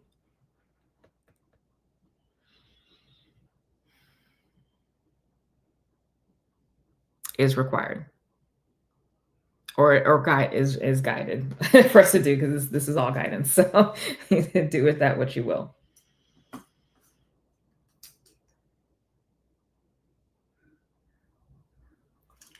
Okay. Last but not least,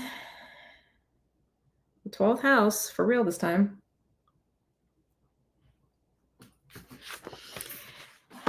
Okay, so 12th house, yes, has to do with the divine itself. So beyond our soul, beyond the ancestors, the great spirit. This also just represents things outside of our control because this is the house of surrender. Can talk about institutions, just in general, things that are outside of our control. But for me, in general, I won't take that because the cards fell, but in general, this is strictly a spirit house for me. 12th house. All right, so what's the ancestor guidance regarding this house for us?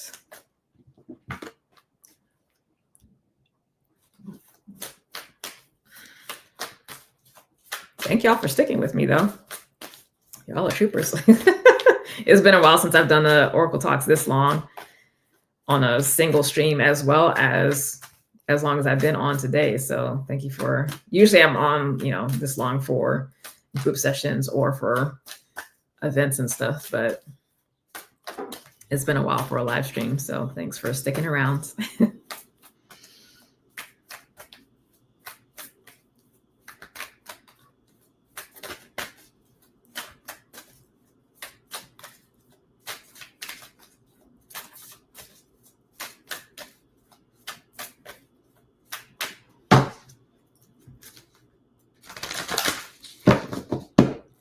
The investment for the 12th house.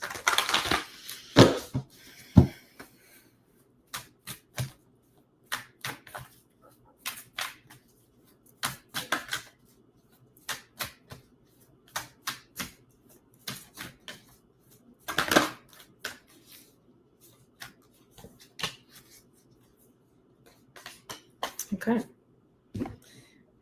We have the One of Scrolls. Interesting.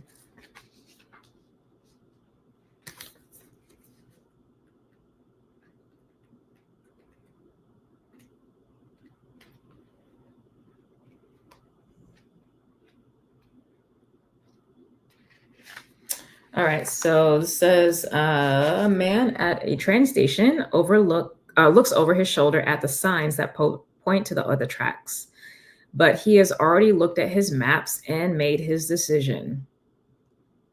Okay, which is good because we're already getting in that eighth house as it relates to spiritual sadhana, like making a choice on the spiritual practices you're going to be engaged in.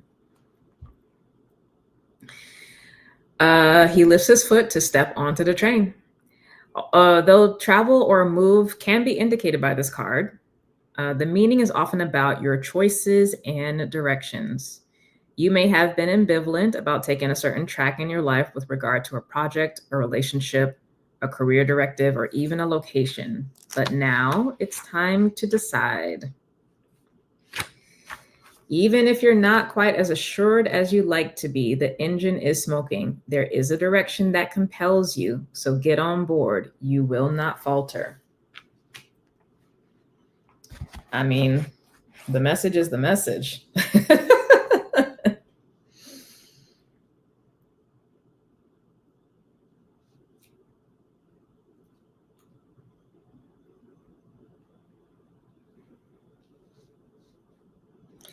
So I'm hearing essentially the decision has been made, and it gets made basically also because of this, right? But in particular, this is like a refining part, because the coming home to self is like a settling into, as well as a resolve, but really a settling into self as the fullness of you, human and spirit and all the things. So there's less of a kind of existential stuff happening with divine and divinity. Eighth house is a conscious engagement with various sadhana practices. Okay, you might be in the beginning of this practice, you might be further along, whatever that's going to mean for you, but just engaging in this process until you can get to a point where you can decide, okay, this is what I'm going to settle in for. That helps align you to the particular frequency or coloration or access point that will comfortably help you cultivate this relationship with spirit. Because spirit is always present, but it's like we go through these steps essentially to give ourselves permission to listen and to be able to listen without distraction. And so the spiritual practices are there to, again, depending on the promises of the practices, if there even are promises, which there should be, this is an exchange. It should be allowing for a deeper, closer, more intimate relationship and speaking with divine. I'm speaking in quotes, like communion with divine, because this is already the house of like working with guides, teachers, ancestors, spirits, ascended masters. I would even put deities here, to be honest, because for me, this energy is great spirit itself, which is parent of all.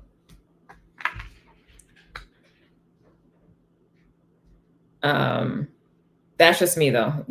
If you feel like this needs to be the house specifically of deity,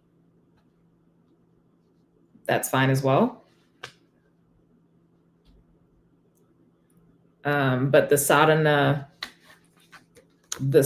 is submitted to, or the sadhana is birthed from the Godhead through various pathways and teachers, etc. So you're pretty much lined up with that. So that's why the message is the decision has been made. The investment is just being on the process and going on the ride.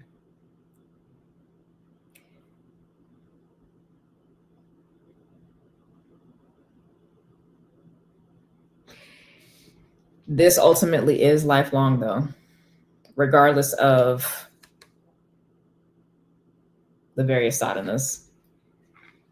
And I'm saying that because, again, everyone's in different places and different processes. So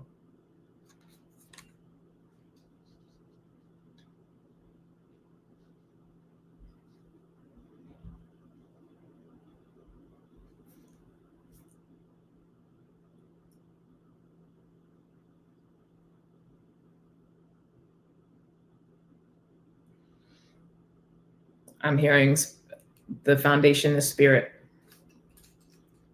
And, I always like to say the foundation of spirit is the foundation of my life, but that's basically what this is.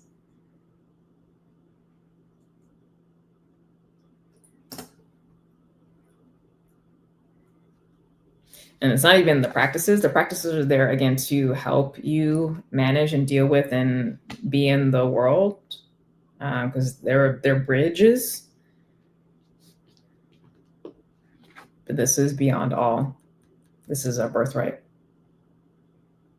This is as close as our breath.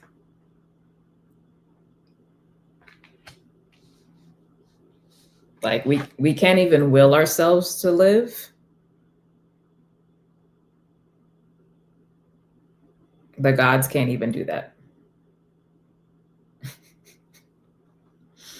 Right? So that's what I'm referring to here, is that which actually causes existence to be.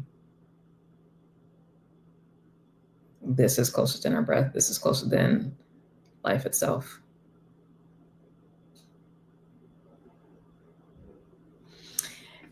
It was 2:22:33, so we will stop right there. All right, y'all. This has been a journey. I love this. These messages were so yummy and delicious, and I can't wait to go back and get it all. I'm glad I wrote down some of these sayings that came through. I'll continue to share them for the coming weeks, but yeah, these messages are something. Particularly this message. I gotta think of a good title for it, though. This needs a good title, because I like the other one, Sanctifying Our Endings, but I need a good one for this, and it hasn't popped up in my mind. That one came up like pretty quickly, so I'll have to sit with that for a little while. But anyway, thank you so much for being here, for joining, and if you've been here the whole time, for sticking it out for this one, and if you've been here from part one, thank you for sticking it out as well too. But definitely check out part one, Sanctification, or Sanctifying Our Endings. These are paired messages. You don't have to listen to the first one, but I do definitely recommend doing so, because it's very insightful. Okay. But yeah, this has been great. Like I said, I will not be on next week because of the holiday. So you got 2 videos today for the price of 1, free. So these 2 videos will hold you until, God willing, I see you in December. There's a bunch of announcements that's going to be coming out. There's a lot of events that I have planned over the next 90 days. So I'm going to be trickling that information out. So stay connected to my newsletter. The information is in the description below to sign up for that. But yeah, there's going to be regular emails through the end of the year announcing things. So you have stuff you can sign up for. A new meditation challenge is going to be coming. I'm excited for what's been coming down from spirit to pour into the soul family. So yeah, that is it. Of course, if you want to connect, you can reach out on the website, the contact page. I won't be having my books open next week, again, because of the holiday schedule. So I'll be taking that week off. But starting the first week of December, there will be a new schedule created for that week, depending on my work schedule. So I will definitely let folks know via posts and in the newsletter about that, so they can book session if they want to, if they have questions about stuff, or if they, whatever's coming up. So check that out. I believe that is it. So for those of you here in the US, enjoy your Friendsgiving, your day of thanks, because we don't celebrate the colonizer.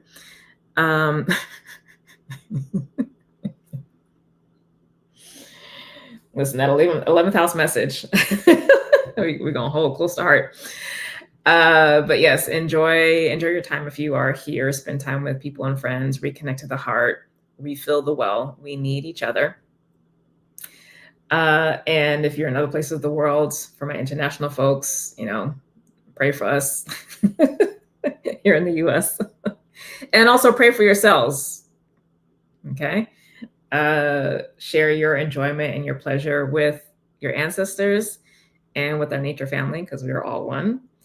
And give thanks to God with every breath that you have, because without that which is, and that which has been, and that which will be, we wouldn't be.